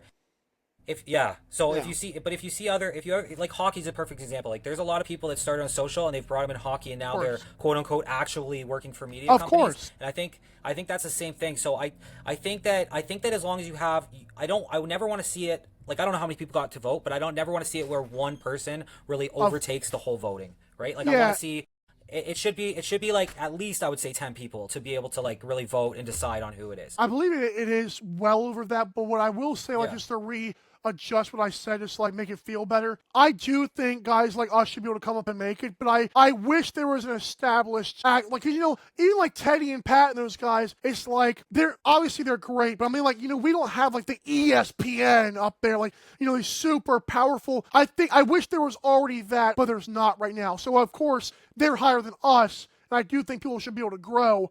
I just wish there was already an established thing, if that makes sense. Yeah, I know what you mean. Like, well, I mean, I think Patty and Teddy are basically like that. They are those guys. They are cream of the crop for sure. And Mackie, another one, right? Like they're the ones that are doing the TSN game. Even Ashley Docking. Like I think there should be guys like that or people that every year you go to them and they're on the vote. Jake Elliott, stuff like that. There's no studio show, it doesn't feel like there's a giant presence yet. Another one, Graham Perro, another one that should be on the voting every single year. Right now, when you get into the media roles, I do think there's certain awards that when I was going through them, I was like, I can't, like, how do I pick an executive of the year? Right? Like, I don't know. Thankfully, I don't know what goes on in that stuff. One thing that we did was sportsmanship. That kind of bugged me. I was like, I don't really care for that one. But I know teammate and executive were the ones. I believe executive was done by the Board of Governors, which makes it more impressive that a young Jonah Haas won it. And I believe teammate was done by the PA. But like, I didn't like sportsmanship. I'm like, I don't know about that one, guys. The other thing too is like, I know in hockey they have like where they go ask the players every year like all these different questions. Do they have anything like that in the NLL, like where they're sending it out and then releasing that information? The Lax Mag. Yeah, okay. Yeah. It's all anonymous. I believe they do a lot of players. Yeah, free content, thelaxmag.com. Every year they do like their player poll. It's insane. Yeah, I have seen it actually now. You like say the that. biggest bitch was like Chase Fraser. Okay, come on, guys. That was free content for me. Chase Fraser. It's so sad. Imagine what Vegas could have done with Chase Fraser. Like it would have been just a completely different team. And I hope he can come back and get healthy and all that stuff. Next year, I think that what I noticed about this year. Now I started watching last year. It was like Saskatchewan, Buffalo were taking the lead. It felt like that. Kind of. Well, yeah, but it really was. Like, those two were on top, and then it was like Tier 2 was like Vancouver and Halifax, maybe Rochester, and then it kind of fell down after that. This year, I found it was so much more even. Every team could beat any team on any given night. There wasn't, and you've seen it all season. Yeah, for the Vegas thing, it's almost like, because I said from day one, and I'll still stand by this, even though I felt like Kells and Bouquet, I feel like Sean Williams did push the right buttons late, but I felt like I always said ride Caleb Kahn because I don't know what he gains from watching musical chairs. Like I know he's getting better, but it's like we know in the end they were going to have a goalie issue. Why not see if this kid's a freak? Like what if he does drop in and be awesome? The only downside of that is that's what they did with Landon Kells and Justin Getty, and it didn't work. They threw them in But really were they young. 19 though? I think. Well, I mean, Justin Kells is only young. Like, I don't know how. But I old also Kells feel like off the top of my Con is head, but- better, like coming out of Yeah. draft than those. No offense, but like like there's gonna be guys who are just freaks. Con's a different. I wonder. I just did an interview with Marcus Con. Right, like the brother. They yeah. call Caleb they call him Kobe Bryant because his whole group chats are always talking about lacrosse. Everything's lacrosse. He's a rat. Yeah. Vegas is going to be so scary in a year or two. Like, they are going to be so scary. That's why I was disappointed somewhat to see them when I see them trading away their picks, because if you're just patient, you're gonna get it. But they're in this weird thing where they're trying to get fans in. So I think they're trying to bring those players in. And I think Chase Frazier also wanted to be like the leader and the guy and all that stuff. For Vegas, what I think is curious, like going back to that move they made at GM, I actually thought Sean Williams bringing in those guys. I know he can still bring in those guys like anyways, even in his new role. I was wondering like what was the reasoning for him becoming Lax president instead of the GM? Because I thought I don't know. I feel like you can still make decisions either position you have. I'm not a fan of that, to be honest with you. I'm not a fan of guys having multiple positions in organizations. That's what I'm saying. I know this is lacrosse. It's a little bit different. I understand budgets and stuff, but I personally like somebody be a coach, somebody be a GM, because when you're trying to do both jobs, you just don't have the time. If you're a single coach, you can focus on just coaching. Or if you're a GM, you can focus on just that, in my opinion anyway, right? Like, I don't know the logistics and all that stuff, but I'm not a big fan of guys taking multiple positions. Here's what like bugs me about his new position. And I'm not saying he doesn't deserve that one, but to stay a head coach, because like Scott Loeffler's the one who's like the most vocal on Twitter of like the Lax Ops guys. It'd be like if he was the head coach. Like, it bugs my brain. Like, how you can't do both? I don't care if you're great in both. You can't tell me doing both is going to make you perfect at what you do. I feel like if you stick to one, you can put all of your mind into that one. I don't see how you can head coach the team and do that stuff. So here's one for you. So I've been hearing a lot of rumblings from the fans on like social. They're complaining about Gary Gate. I think he's in Syracuse, I think. And, like, if he were to leave Syracuse, do you think that you could see him come into the NLL? Because I think that would be really good to see him and Tavares coach against each other. What I wonder, like, what I don't know what all the about lore with that, Rochester? though, in all fairness. Like, we can speculate, but like, let's say Rochester. I know Randy Mearns. It was weird because they announced the other guys as like this guy had his job, and Randy Mearns, like, they labeled it interim. I'm not saying Randy is not going to have that job, but the New York area, if they want Gary Gate instead, that would be interesting. Well, I don't think it's just talk online. Of But I just know Gary Gate. Everybody says he's like kind of like, he's in the debate of the GOAT, and he's so big. He's got his Gate lacrosse and all that stuff. I just think it'd be good for the league as well, especially what he's done in Syracuse. Syracuse has to be paying him though a lot. They have to be. Yeah. Like, they're like one of the lacrosse programs that clearly puts money into their team. It's like he has to be getting a nice check. Yeah, but Rochester is the exact same as Six Nations. They have a bottomless pit of money. I'm not saying they're going to make profit, but they have a bottomless pit of money that they're going to spend on their game. They have it's like Georgia. Georgia, everyone's like, oh, the attendance in Georgia. It doesn't matter when you have Arlotta. No, when you have when you have Arlotta in there, and he's a billionaire and he doesn't care. Like, he doesn't care about making money. He's doing that as a passion project. It's not even Arlotta. Because I told people on the show a couple of about probably a month ago, they have this thing. Was it this casino? I believe it's called Cherokee Casino, which is actually in North Carolina, which makes no sense to me. I learned. But apparently Cherokee is the one that funds them. Or, like, they give Arlotta a bunch of money. So it's like you said, the attendance really doesn't matter. I was also told recently, because obviously as fans, you do want the attendance to be better, because obviously TV would love that. Sponsorship, I've heard, is a bigger deal now than it used to be. Like the Rush having Sask Milk on their thing, or I think the Rock have something on theirs. Like, that's doing more so than the fans sometimes, which is actually kind of crazy. Yep. So in the Rush, like, they're struggling. If the owner wants to get rid of them, but if they're bringing in boatloads of money, it's like, yeah, probably still good. I just think it's all about investing. And one of the things that I was reading about Saskatchewan is they used to have a party bus system where they would take, like, they would go to a bar, and then they would pick you up at the bar, they would bring you to the game, and then you could get back on the bus and go to the bar. And I think that they need to bring that back, because they were filling up, or they were getting a lot more attendance than they did. They stopped doing it because of COVID, and they never brought it back. back, from what I understand anyway. My buddy Captain, I believe, because he used to live in the Calgary area, I think, he said on the show a couple of times about a bus they used to do, which is interesting. I gotta ask you about the Rush, like that, because another underrated story this year, man. I still cannot wrap my head around feeling like, and I know they played a weaker schedule in hindsight. I don't know what happened to them, and like I keep telling people, there was no injury as far as we know. Yeah. And like at least their players didn't play worse. It just. They just weren't winning. I'm like, what? How did that change after like week 13? Like, what happened? I think they just didn't elevate their game. Like, I think that all the other teams started to elevate their game. They got, like, if you kind of start off slow, like at the beginning, like all these teams, like Toronto's a perfect example of that. But Halifax, you kind of start off slow, and exactly right. And you kind of start off. It's not how you start; it's how you finish. And I think Saskatchewan, coming off that loss the previous year. They sprinted it was a sprint instead of a marathon for them. And then they were kind of like they got a little bit complacent, I think. Yeah, of course. And it just, it's one of those things that I don't think you do anything there. I think that you run with the same group of guys. I think that you just run with it and you try to go again. They're going to be a top team again this year. I truly believe that. I think they might have caught the yips a little bit. I remember we talked about the Rock and I told you the energy, is that the formula? I always questioned when Vancouver and the Rush just kind of act like they were good. And on paper, they were. But when Halifax is coming back from 7-1 and no one provides a spark, it's like, would a random guy at the deadline had just been that extra punch to come on, I'm not saying that's true or not, but those teams fell so flat when it mattered, and it wasn't who I thought they could be. It's hindsight's 2020, so it's easy to sit here and say then.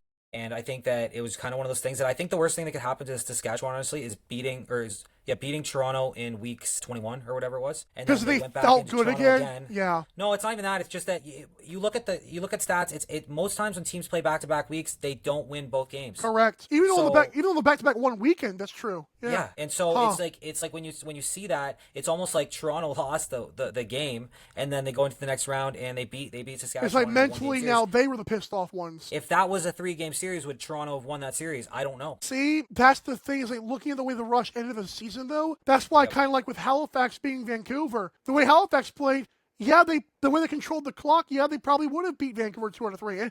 And on paper it seems ridiculous, but how would they not do it? The thing they did to Georgia was what they did to Vancouver. They took an elite goalie, a very good defense, and just picked them apart.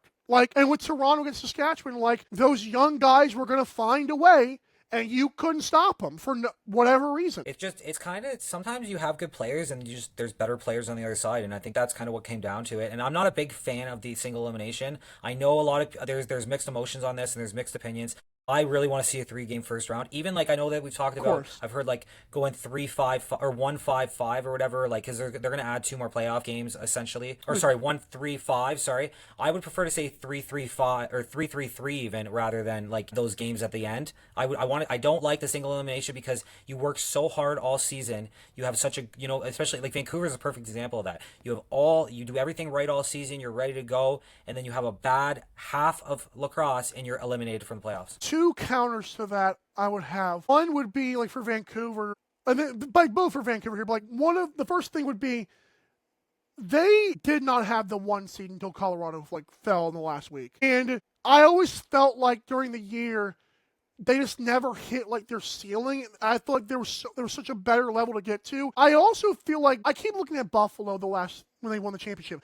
They made 5 championships in a row, and I believe 4 of them.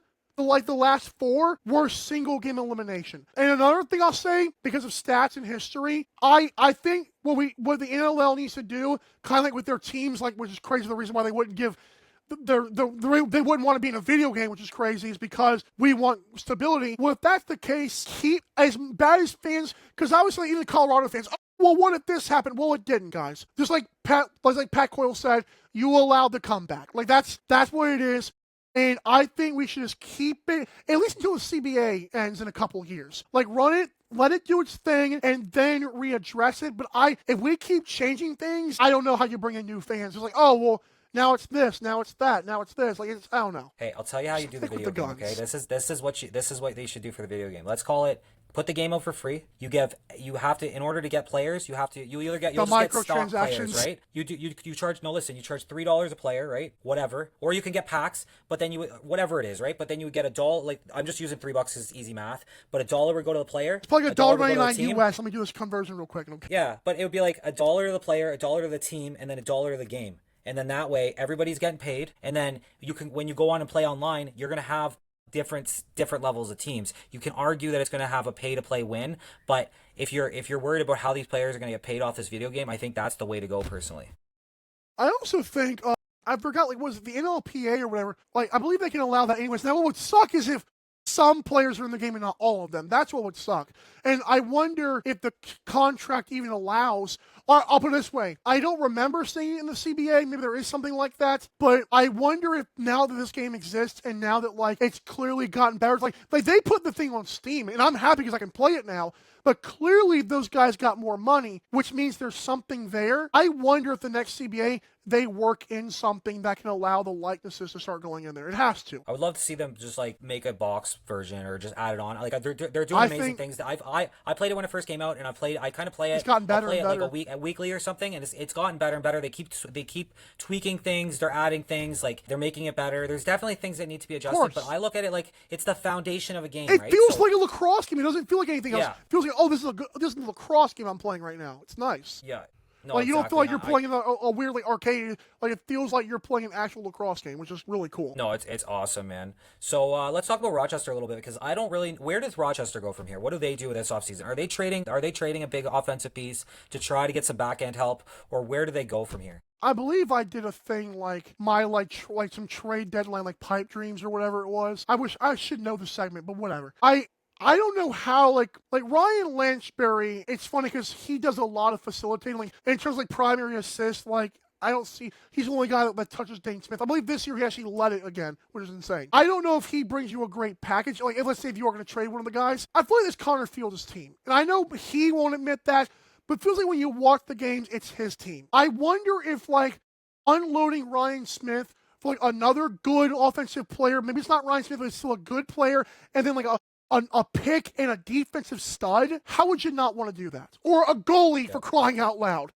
Like, you're not going to replace Ryan Smith. The problem is you don't need to help the offense. The offense, without Ryan Smith, for crying out loud, would be fine because they've got good righties and lefties. You need difference makers on defense and goalie. And, like, I don't know how, part of me wonders if, you know, Seneca's going to be all in because they fired the coach mid-season. Oh, we're going to do a bunch of moves. And part of me is like, was that just a one-off move? And then we're going to have to, like, kind of wait out. Oh, good, they're going to run it back. You can't run it back if you're Rochester.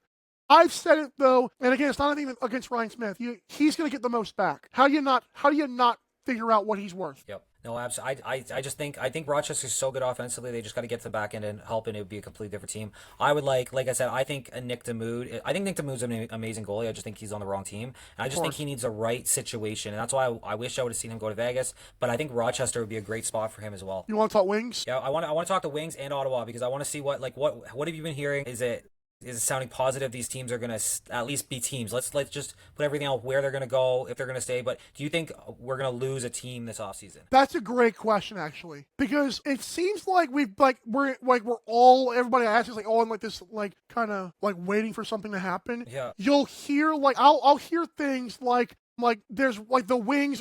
I do think the Wings are getting interest, and I keep saying from day one, Joe Tsai did not do that for nothing. You don't just rent the team for nothing. And I say Comcast was done with them. Like, they announced it. They were not doing a dang thing this year. It was all Joe Tsai stuff. And you could tell because whatever. I don't know if they'll stay local. I think that would be awesome. I also think there was a lot of value in that last game, having all those fans there. But you kind of have to just really pray for that one to be local. I do think Wings get moved. I really do. I'm going to stand by that based on what I've heard and just based on, like, just reading the tea leaves, basically.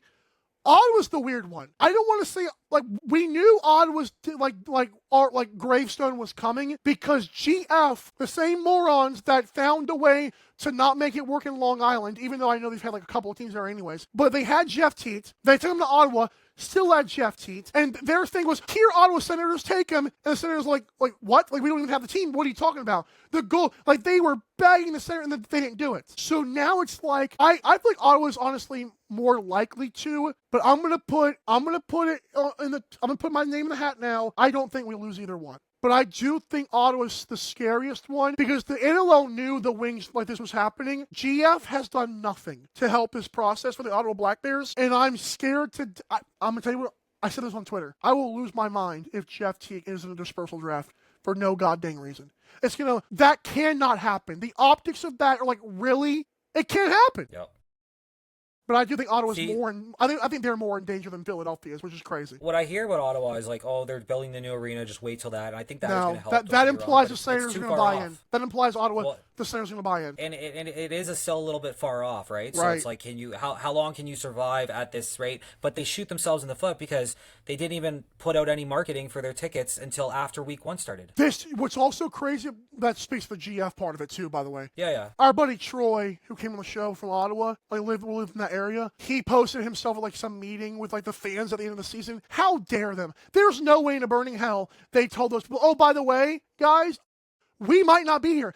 I have heard this. They're not in that bar next year, even if they do survive. I've heard that's not their bar next year. And I don't think I don't know if the PWHL end up going there or not, but I've heard that because you're not getting fans, people don't realize, I'm not going to go I don't think Calgary's in trouble. Yeah, but Calgary Roughnecks, unless the owners actually care, you can't tell me if they're, and Calgary Roughnecks get great fans, which is crazy. But if you're still 5,000 short, they could throw in a country concert and get more fans.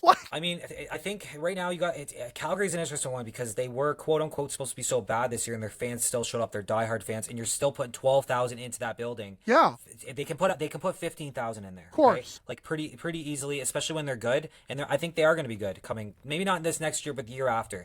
And Calgary. So I would cry if Calgary left. But that's another one that I always say is how many fans do we need to put in the building in order to break even or make money? It's hard to give an answer, right? Because nobody really wants to talk about that, but it's, if you're telling me that if Calgary can put up 50,000 fans they're not profitable, then there might be an issue with that business model a little bit. Did you see my graphic, my attendance percentage that I made? No, I didn't see that. Calgary is this is based on their arena capacity, right? So I know that Calgary got more fans. Halifax led the league in capacity. Yeah, over Buffalo. Yeah, they tied Buffalo with 5 slots. And I know Buffalo had 19. I get that, but the barn size does matter here. Calgary's 5th, but it's only 60%. You can't. These people want to believe. I know the NLL needs sponsors help the teams. People want to believe that getting 12,000 is great, sure. But if the people who own that building, because they're renovating it or whatever it is this year, people who own that building, if they know bringing in some lesser known artists who is going to charge more because of Ticketmaster, how do you keep the team there? The owner has to care for you, and if they don't, I hate it. They can discard you for a music thing. I hate it. Yeah. I mean, 60% of the barn, come on. Yeah. I think that it does factor in that they weren't great this year. Of they were going to be a bottom team, right? So I think next year even you're going to see an increase in attendance there. I hope, yeah. Halifax, I can tell you right now, I've been to Halifax. It's a different atmosphere. I would say it's just as good as Buffalo. I've never been to a Buffalo game, but I'm gonna put Buffalo ahead of it still. But it's right there, right? Especially with the cultures combining, the East Coast culture and the native culture, really cool. Kind of again, its own little flavor, right? And I think.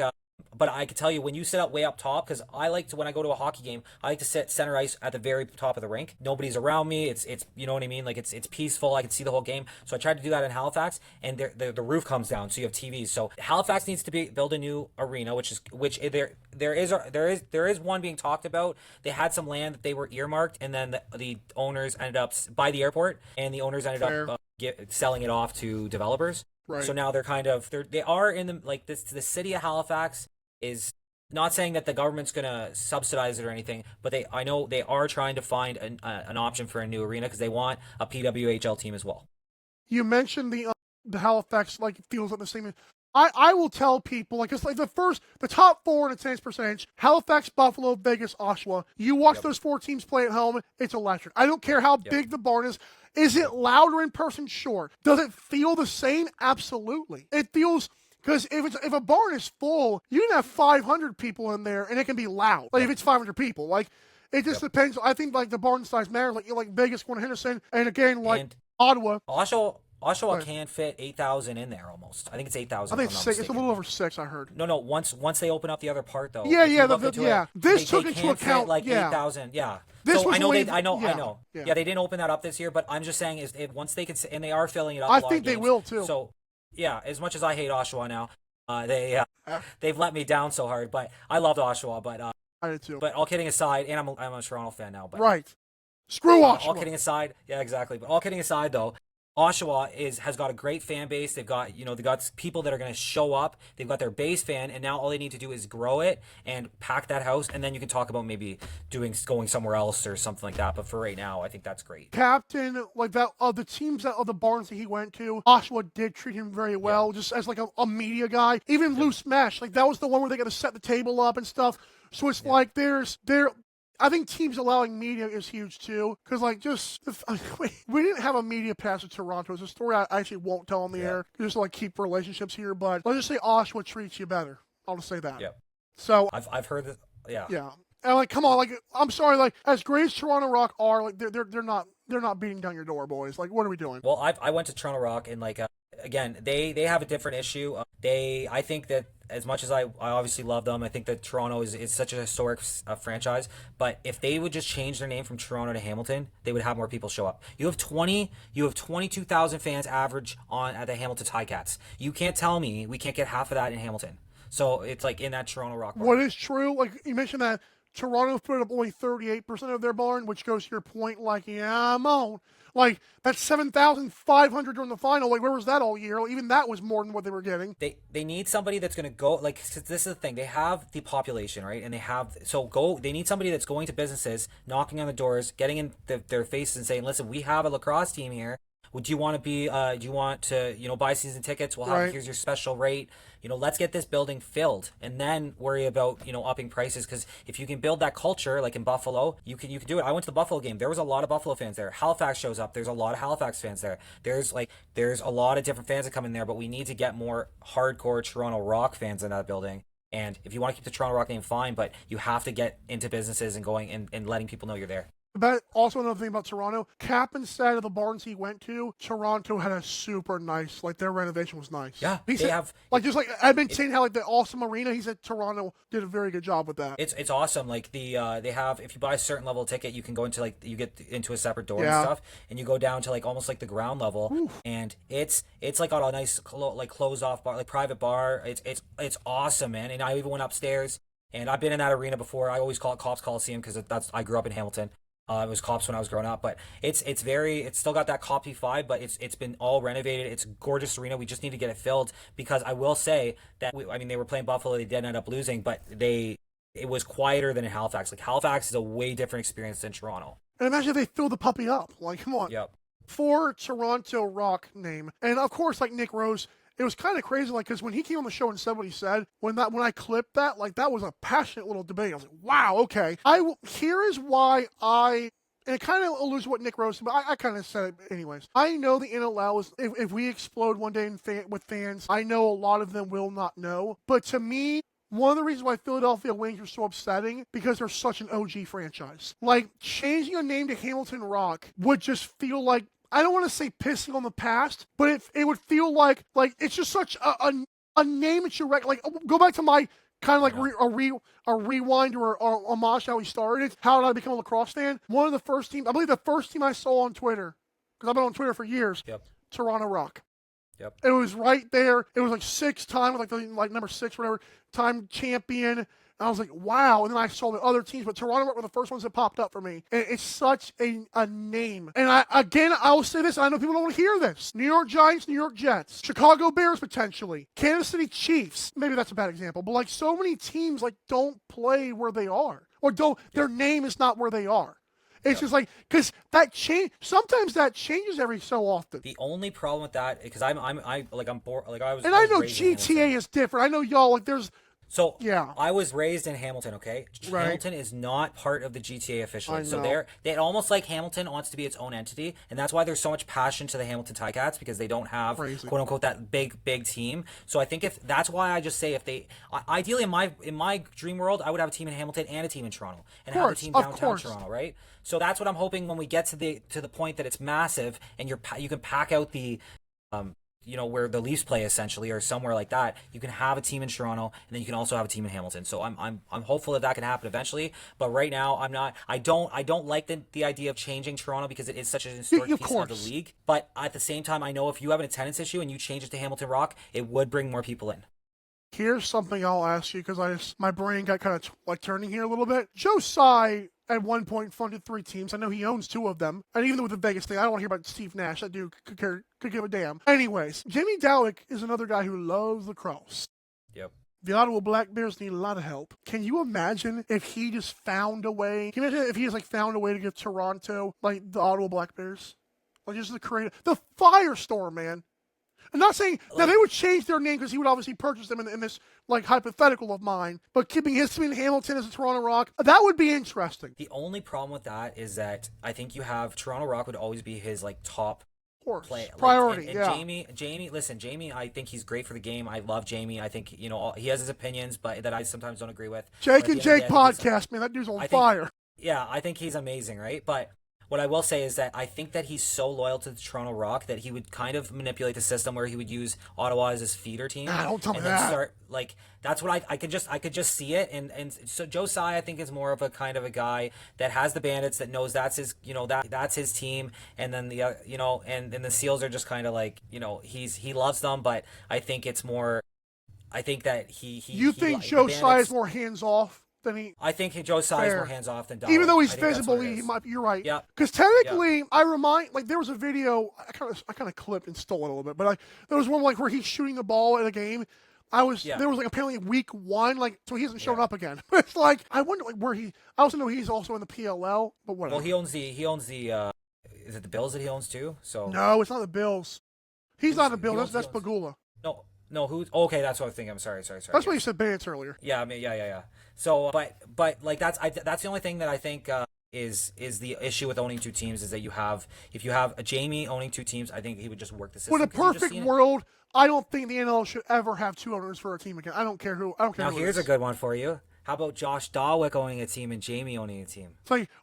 Josh with all of his money. You mean for this scenario? Yes. Josh puts his name on it, but he writes. Even just Josh's team. You know what I mean? Just call it. Obviously, I don't really know. I don't know if he has other kids or whatever, but I'm sure he's going to end up running the show in Toronto eventually. And I think that's one thing, right? So I don't know, man. Like I said, it's just thing. But and the other, with Ottawa, I think that they could easily just slide over to Laval anyway, to Montreal. That's one I've always heard. We're going into the insider stuff here. Yeah. Laval is feels like they're getting a team. We just don't know when. It would be nice if the Ottawa Black Bears went there. I believe Ottawa was the one. I believe it was Ottawa Toronto played in that game. I believe. I can't remember. I can't remember who played in that game. To be honest with with you, but them. I know the numbers were around 7,000, just under maybe. But that shows huge potential. Actually, I think they might have been over 7,000 because I know Edmonton was just under 7,000. So I know they're interested in that for sure. It's crazy that Montreal doesn't have a team in the league. How many teams do y'all need in the goddamn Northeast, man? What are we doing? Well, man? that's the only problem. The Northeastern Lacrosse League. Have all the teams if you want them. That's the only problem right there is that it doesn't grow the game like we want it to, right? So at all. You want to expand other markets, and I think you could put a couple other teams in this GTA or in the Northeast, like you said, but you do kind of want to expand the market and start looking into other areas. Yeah, I do think for the growth of the game overall, I think that it would be better to have other markets. I will always take my time to go anti-Paul Rabel mode. Yeah. I poked fun at the Northeast. Have you seen the locations for the PLL? Can you tell? They're all over the place. Does the Southeastern United States exist? I forgot. I think he just kind of goes where he knows he can sell, right? How dare him? We tell you, Atlanta and Jacksonville, get out of town, man. It's a big market down there for field, right? What a loser. I know Will from TPMS or Trailer Park Sports Network. There, he's a diehard field fan. He loves field. Where's he at? He is in Georgia somewhere. Don't tell me that.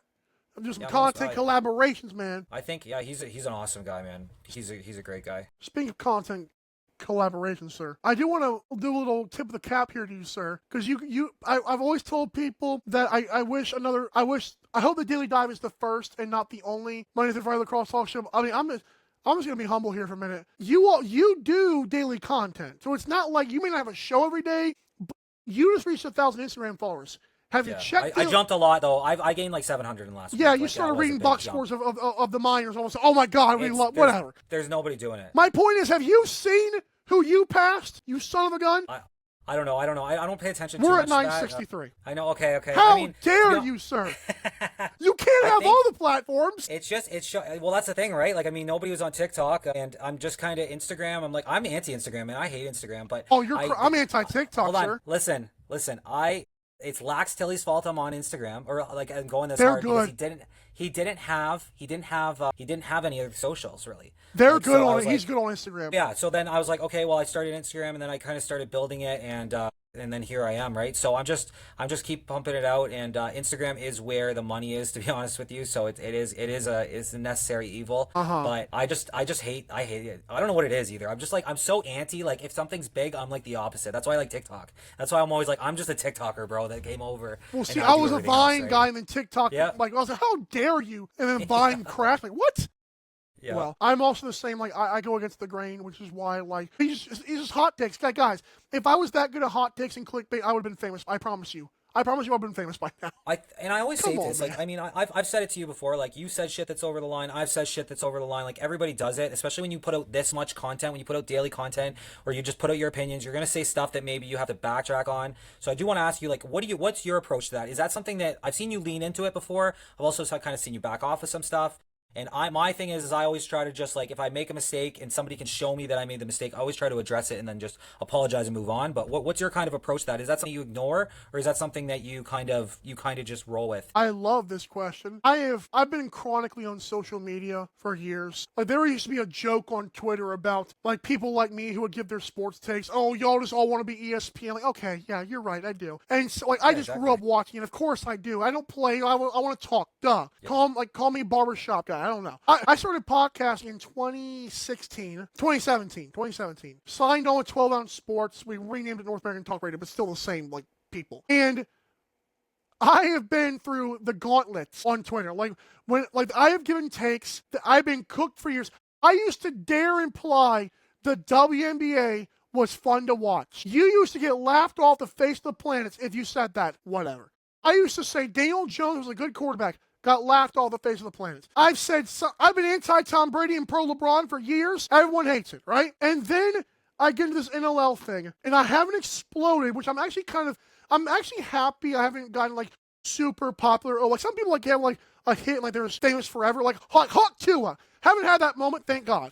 Yeah. I've had some, like, I've had, like, you know, the viral tweets, but never anything, like, got me, which I'm happy, because I've been able to learn. And some of those learning experiences were one of my buddies, Aaron, like, some WNBA fans doxed him, and they couldn't dox me because my mom took our location off the map, which apparently by default your location's already on there, which was stupid, but whatever. He got doxed, so I survived that. Well, and he did, thank God, for the record. I did.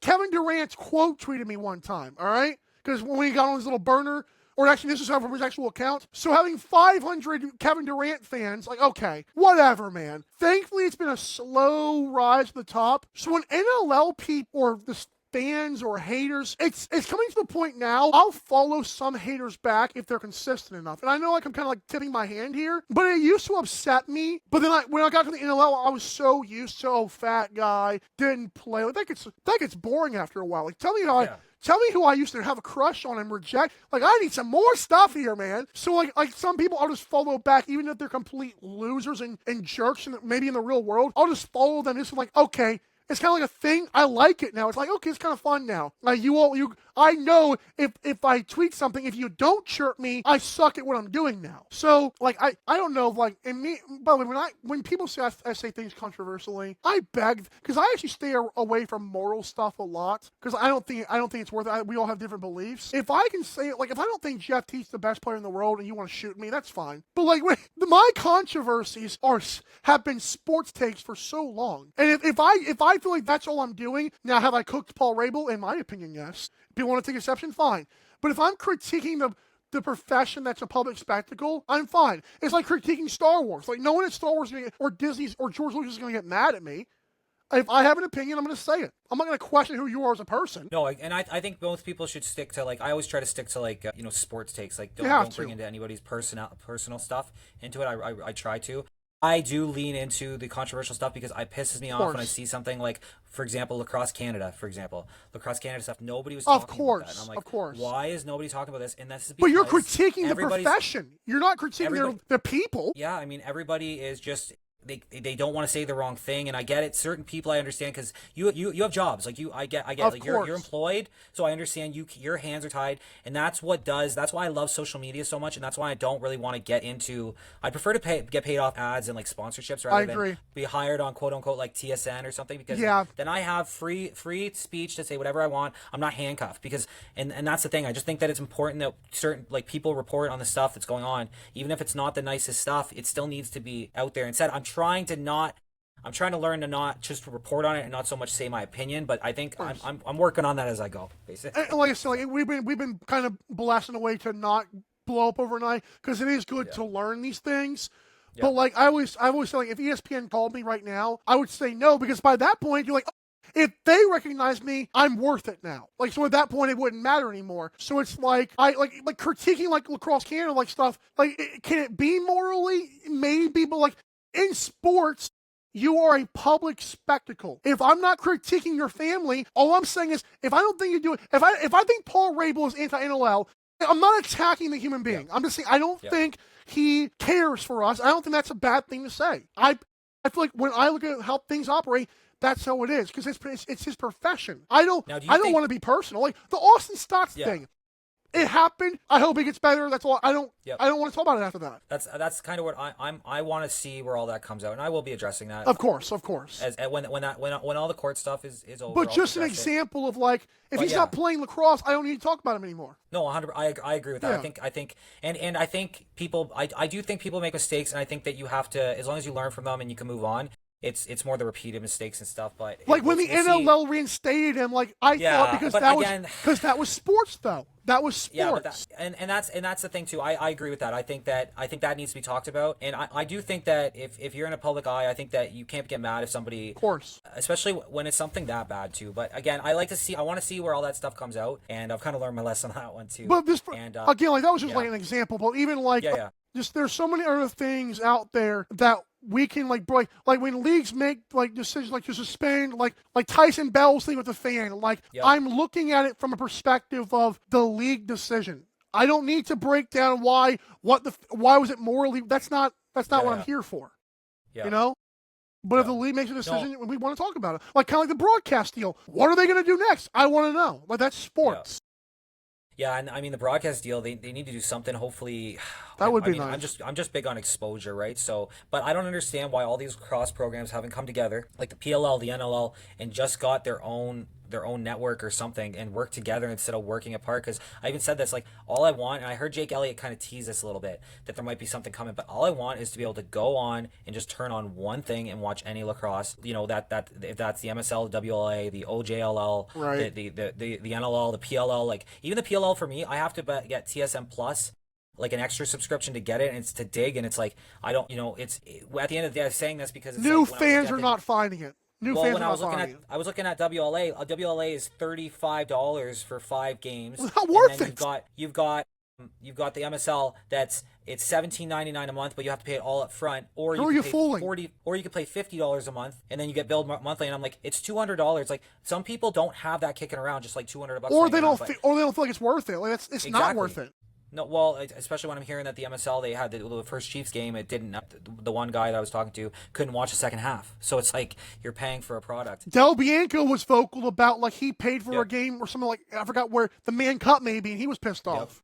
Yep, the main cup was a mess too last year. We're gonna see what it's like this year because usually I know when it's on the MSL side you can usually watch it, but now with where they're paying with Flow Sports, you might have to. I'm assuming you're gonna need a subscription. But even Flow, oh my God, here we go again. Yeah, I mean Flow, I don't mind paying for it, but I think that what they're charging is too much. Like if you should have the $17.99 deal as a full year and then have it at a $25 price point, and that would open it up. $50 a lot to pay for a month, and like I said, I just know that a lot of people don't have that $200 kicking around that can go just drop it on a sport, right? So you want it accessible. It's all about accessibility, in my opinion. Because it's been an hour and a half, I will help Yep. you end with this here. Okay, man.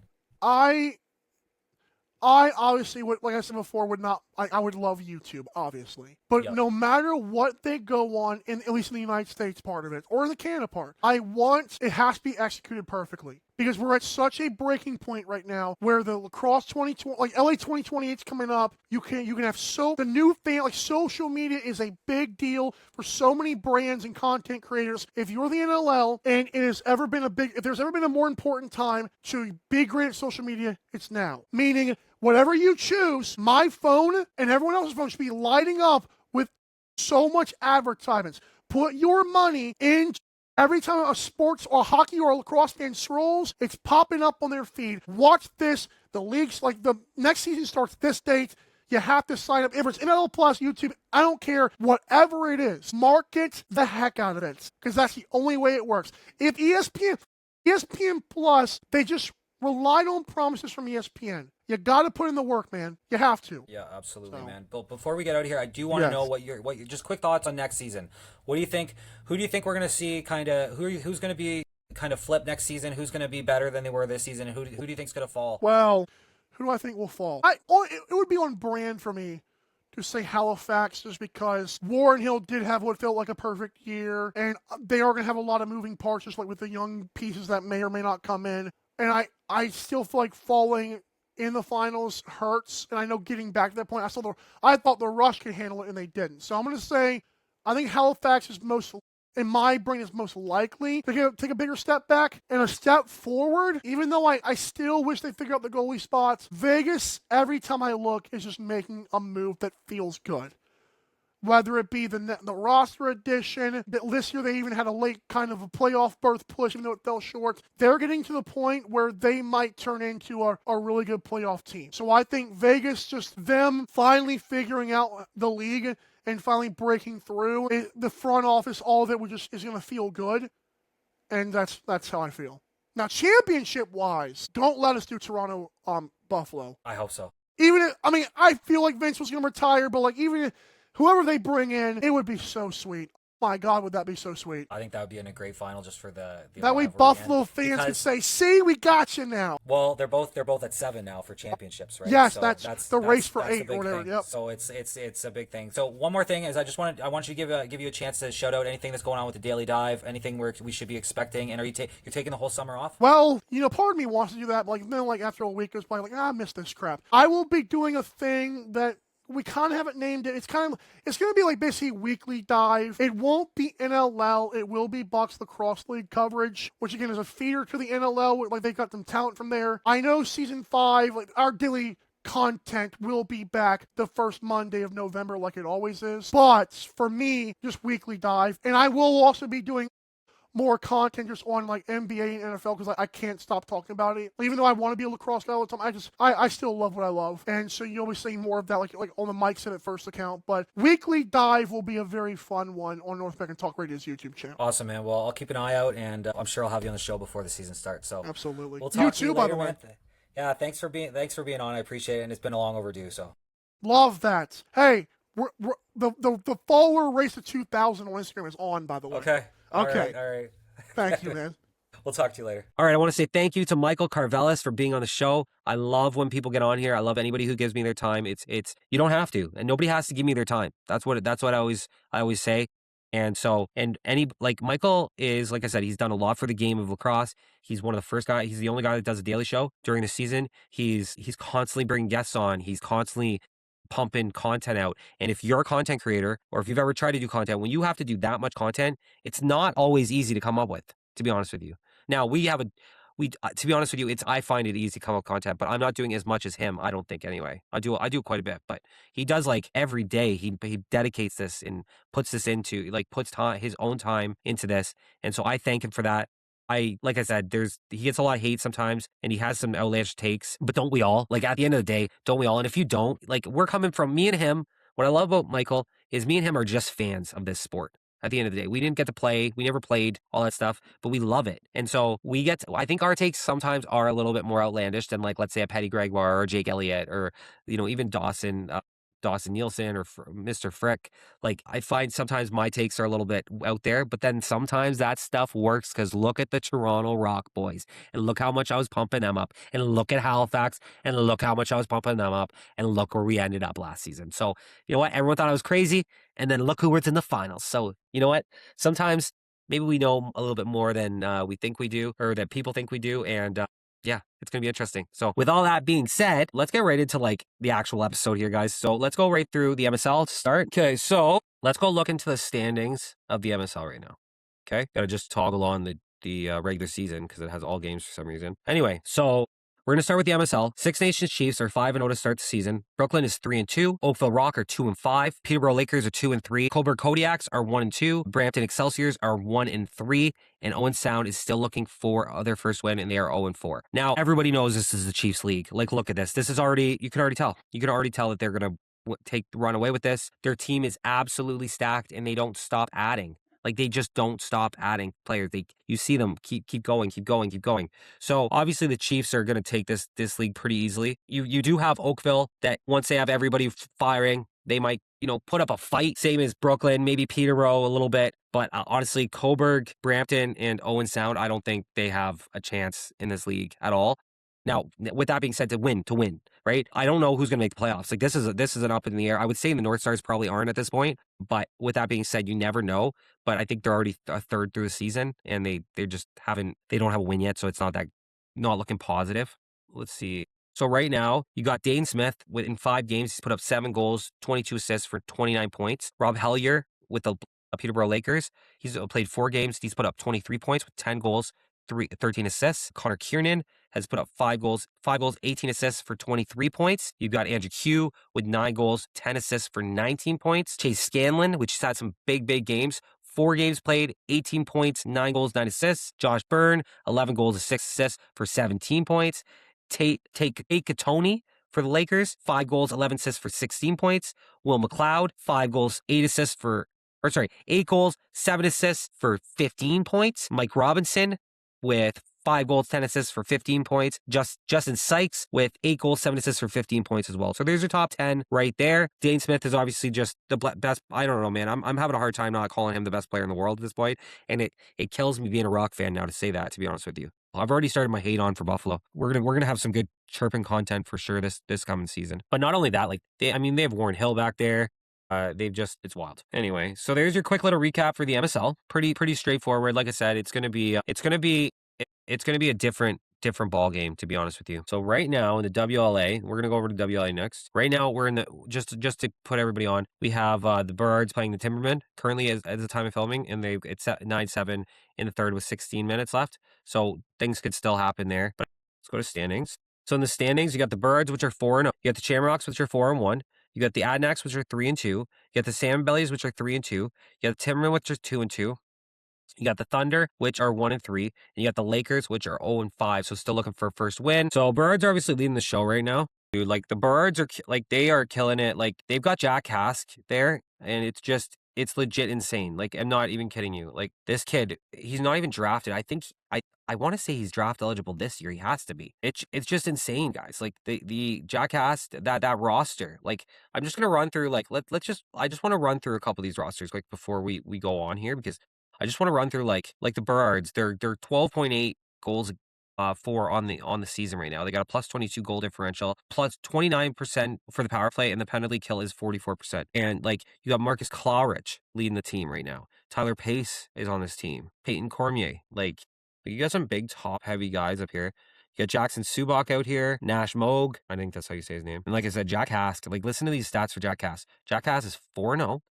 He's got 146 shots against, 20 goals against. He's got a 5.87 goal against average right now, 126 saves, an 863 save percentage. Like, he's played over 200 minutes. It's insane. He's got even assist there. Crazy. So obviously Maple Ridge is it's kind of hard to not say they're going to win. But the Shamrocks, though, they have Zach Mans, Marshall King, Patrick Dodds, but like then it really falls off point production wise. And it's like everyone else is just kind of contributing. Everyone's kind of contributing. It's not like they have Gash on this team, though. Elijah Gash is on this team.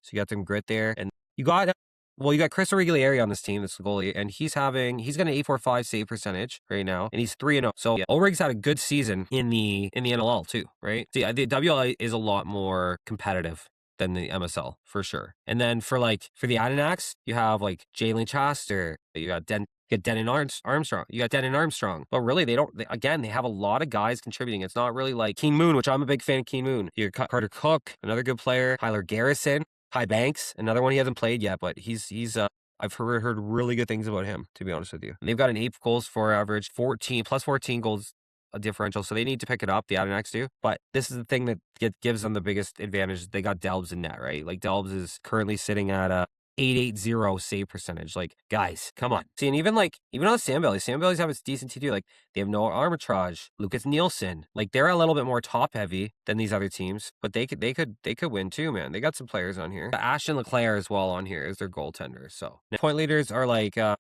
you have Marcus Claridge with 27 points. Noah Armitage both tied for first with 27 points. Tyler Pace is 25. Zach Mans is at 25. And Peyton Cormier is at 23. For goals, Noah Armitage is leading the league with 13 goals, as well as Peyton Cormier was tied for that, and Tyler Pace all at 13. Marcus Claridge is at 12.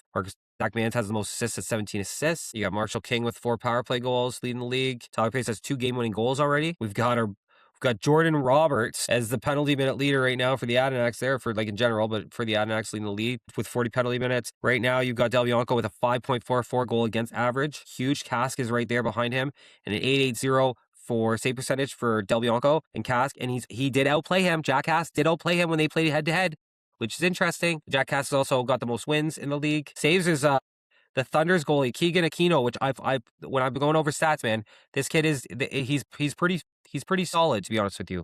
There's your WLA catch up there. So still got quite a bit of season left in these, and the WLA is definitely a lot more up in the air about where we're sitting than the MSL is, right? So now let's go to the OJ. This is probably my favorite lacrosse to watch, to be honest with you. Is the juniors, the OJ specifically. I really enjoy watching the OJ. They have such great top-notch lacrosse. So you have 2 divisions. You got the East and the West. So the East, you got the Orangeville Northmen. So you got Orangeville 4-1 to start the season. Brampton is 3-3.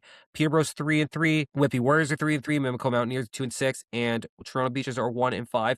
And I'm hearing there might be a big trade coming out of the Mimico there. There's a couple teams that really want some players on there. Let's just leave it at that for now. You got on the other side, you got the Athletics, which are 7-1, which apparently these were supposed to be like a rebuild year for them, but I can tell you right now, they have an amazing team. You got Six Nation Arrows, which are 5-3. You got the Kitchener Kodiaks, which are 5-2. You got the Oakville Buzz, which are 5-2. You got the Burlington Blaze, which are 2-5. And you got the Allura Hawks, which are 2-4. Now the Allura Hawks are coming up from Junior B, so this is a big transition year. This is going to be a big learning curve year for them. So I don't think they're not going to be in contention. Let's be real, but you never know. But as of right now, I'd have to really say right now, when I'm looking at this from the West, I think it's like the Athletics, the Arrows, and the Kodiaks. I think those are the teams that are really, to me, the Burlington has looked better the last few games, but I watched one of their games.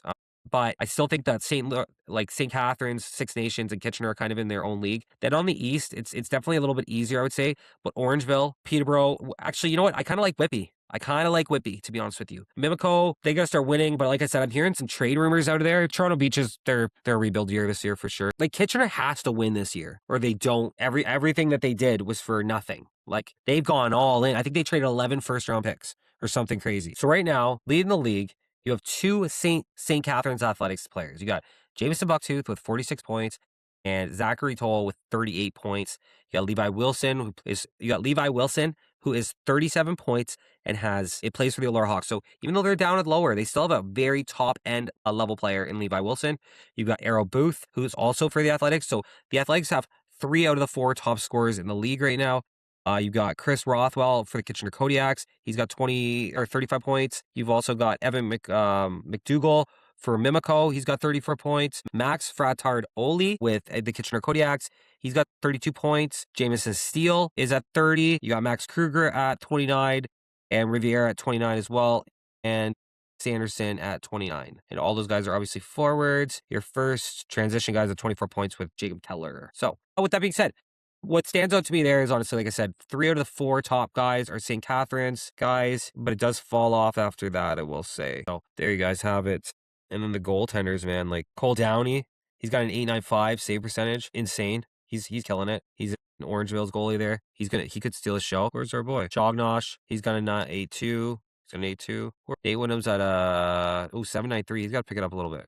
Got to pick it up. 7. Yeah, that's not honestly. I think Nathan Wyndham could be a lot better than where he's sitting right now, to be honest with you. But there's some good goalie talent over here. Logan Pike's another one. Logan Pike is another goalie. Where is he? He plays for Peterborough. He's had some big games. I'll tell you that. He's had some big games. Now to the BCJ ALL. Let's go. Okay, so over in the BCJ ALL, so the Junior A and BC, you've got the Adenacks, no surprise, 6-0 to start the season with 1 tie, actually. You got Langley, which are 6-2-1. You got New West, which is 4-3. You got Poco, which is 4-4. So Poco's starting to make a comeback. I love Poco. You know how I feel about my Poco boys. You got the Shamrocks at 4-4 as well. You've got Burnaby Lakers at 3-3. The Delta Islanders at 1-6. And the Nanaimo Timbermen at 1-7. So essentially right there, guys, you can cut those 2 teams off, basically. Burnaby's probably done, and then it's up in the air a little bit here. Let's start with point leaders. You got Josh Mills leading the point leaders right now at 27, but you've got Austin Vanachuk with 26, Elijah Terry with 26 as well, and Keegan Lady with 26, and Jared Masnick, which is big too, with 25. Then you've got for goals, you got Lincoln Wall, who's got 16. Jared Masnick's next with 13. Keegan Lady's with 13 as well. Josh Mills is really getting a lot of assists this year, which is interesting.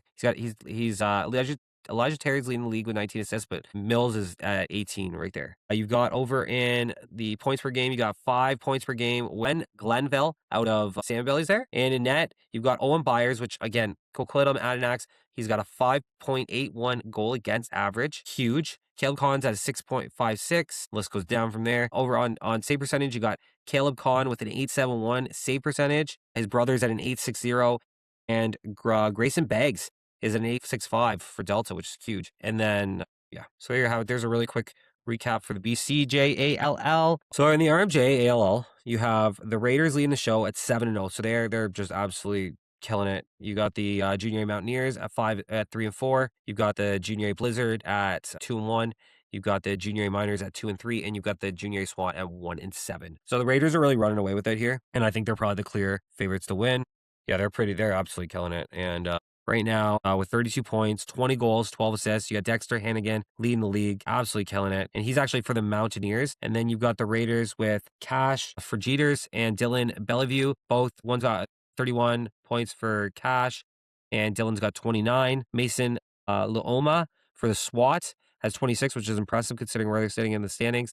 You got another Raiders player at number 5 with Watt Visti at 26 points. Caden Moon is at 25. Christian Morin is at 20, and then it kind of falls off after that. You got Arlie Wasson at 20 as well, and then Caden Yeeman at 20. So there you have it. There's a really quick rundown of the RMJ ALL. Yeah, the Raiders have a fantastic goalie. It's a team though, but he's got games. He's started 4 games played 5. He's got a 5 goal against average with an 8.65 save percentage. Cooper Cenac has a higher save percentage than him with 8.72, and he's on the Blizzard. So that's actually really impressive to be honest with you, considering where they're sitting. So there you guys have it. Let's go over to the OJB next, real quick. We're going to the OJB. We're going to start in the East here. You got the Thunder that are 17-0 to start the season, huge. The Bulldogs are 14-3. The Hunters are 11-5. The Kings are 10-7. The Mountaineers are 10-7. The Barrie Bombers are 10-8. Then the Knights are 9-8. The Gales are 5-11. The Ironheads are 5-9. The Redbirds are 5-10.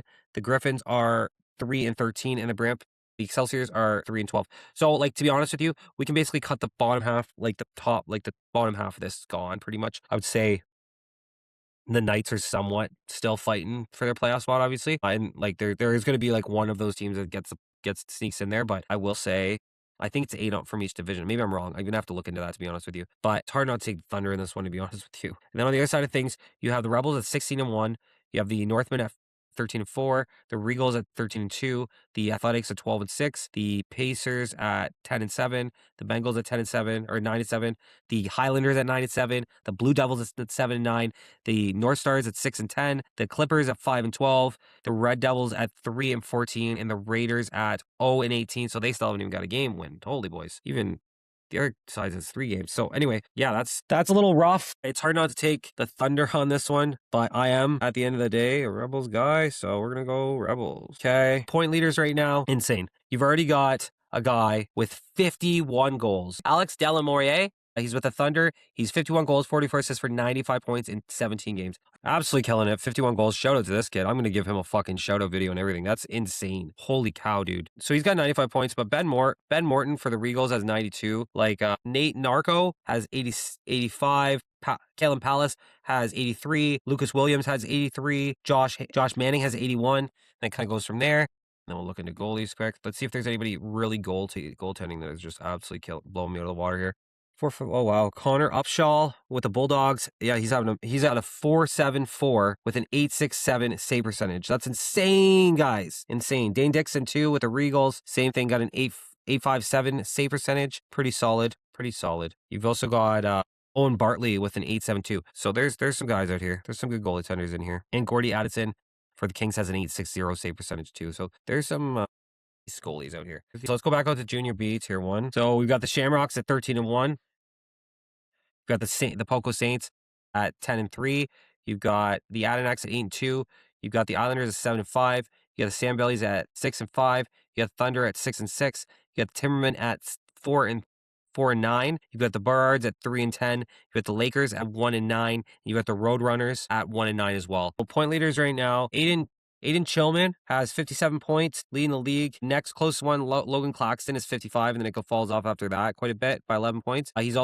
Aiden Chillman's also got 32 goals, leading the league by 7 goals. Like crazy. You got in net, you got a 6.25 goal against average by Matthew Dennis of the Shamrocks. You've also got an 8.43 save percentage by Mason Weir of the Poco Saints. So it's really going to come down to those two, I think, out of everybody in this Junior B Tier 1 here. So they're the catch up for you guys there real quick.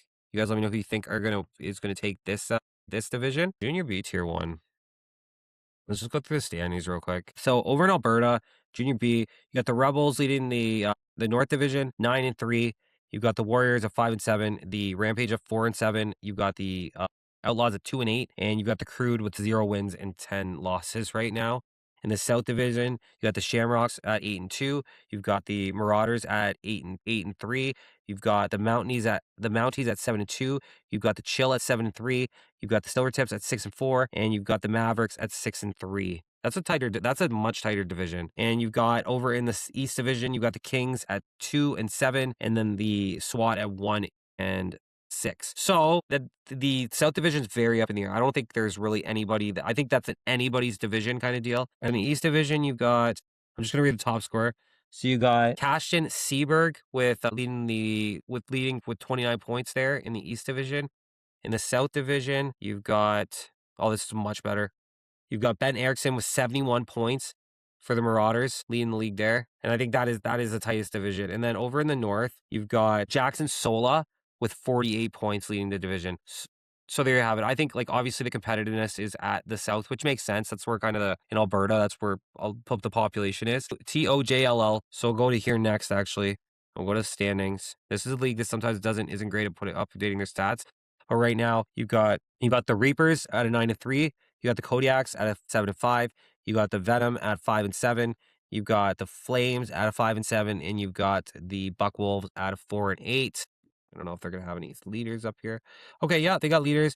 So you got Tannen Charters at 45 points. You got Sam Babikoff with 27 goals, and Owen Delta with 23 assists to lead the league. And then you've got Owen Byers with the Flames for a 6 goal against average, which is crazy. You've also got him with an 8.81 save percentage, so that's also really good. OJC. So in the Central, you have the Lakers 9-2. You have the Warriors at 8-3.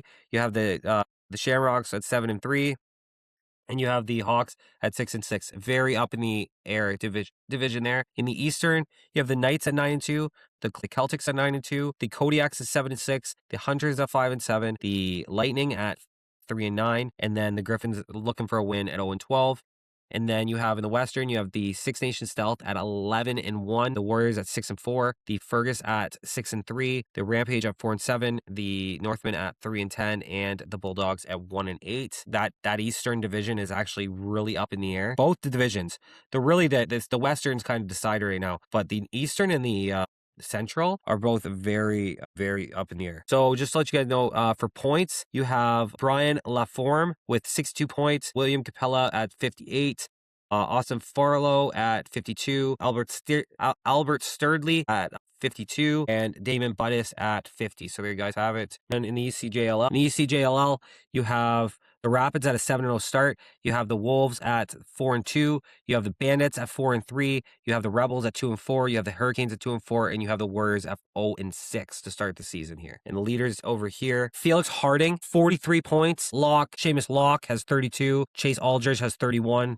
Ben McDonald has 30, and it really just falls off that. But I just want to talk Felix Harding, bro. Felix Harding, this kid, and Chase Aldridge too. These two are teammates. This kid's ridiculous. So I think it might be it's his second year in the league. He only played 6 games last year for Rapids and put up 15 points in 6 games. This year, he's just gone crazy. He's averaging over 7 points per game, 4 goals per game. It's insane, guys. He's scored a game winner already. He's only got 2 penalty minutes. Kid's aside, I'm going to try to interview him. I'm going to try to get him, do some content with him, because this kid needs to be shouted out. He should probably be playing in the OJ or in the OJB or in the OJA in the OJB or in the OJ the show, or even out in BC. He's that good. I'll tell you that right now. He's that good. And then just quickly, I just want to touch with Junior B real quick. I'm just going to go over the standings. I'm not going to go into it too much, but in Junior B, we have the Warriors at 4-0. You got, this is the East Division 2. The Warriors at 4-0. The Griffins at 2-2, the Thunder at 1-2, and the Generals at 0-3. And then in the West, you got the Riptide at 3-0. You got the Oaks at 2-2. You get the Mavericks at 2-2, and you get the Cardinals at 0-3. I can tell you right now that I'm a big Moncton fan because I'm here. I'm rooting for them. So there you have it. Okay. So now I'm just going to run through all my championship predictions for you guys. And this is going to be 100%. This is what we're looking at. Now, some of these are going to be boring. Some of these I took a little bit more of a risk. And you guys can tell me who you think is going to win. In the MSL, we're going to do the Chiefs. I'm going to take the Chiefs in the MSL. I will take the Burrards in the WLA. I think that Maple Ridge is just too strong. I'm a massive Jack Cask fan. I think he's really good. And I think they have some of the top scorers. I just don't see that recipe getting beat this year, in my opinion. I think they're a team that comes out of the WLA this year and goes for that championship. In the OJLL, I'm going to take the Athletics. I know St. Catharines is supposed to be a rebuild this year, but for some reason my gut's telling me that. And I got to listen to my gut. I always go with my gut. The Athletics are going to take it this year. I do think Kitchener, it's going to be a disappointing year for them because they just went all in, but they still have a shot. Don't get me wrong. There's only a few teams that's really between there. You got the Six Nation Arrows as well. They could squeak in there, and we'll see what moves still to be made, right? So we'll see what happens there, but right now, I'm telling you, I got to take the Athletics with Jameson, Bucktooth there. They've got some really, and Zach Toll. Those two alone are just absolutely ridiculous. You've got the BCJ ALL.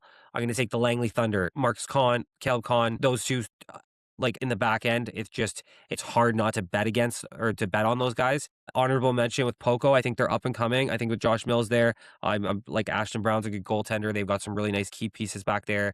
Levi Tui in the backfield is also, in the back end is also a big piece back there. And I just think they do have the sauce to win. I'm almost tempted to go with Poco, but I just have a funny feeling Langley's going to just pull it off.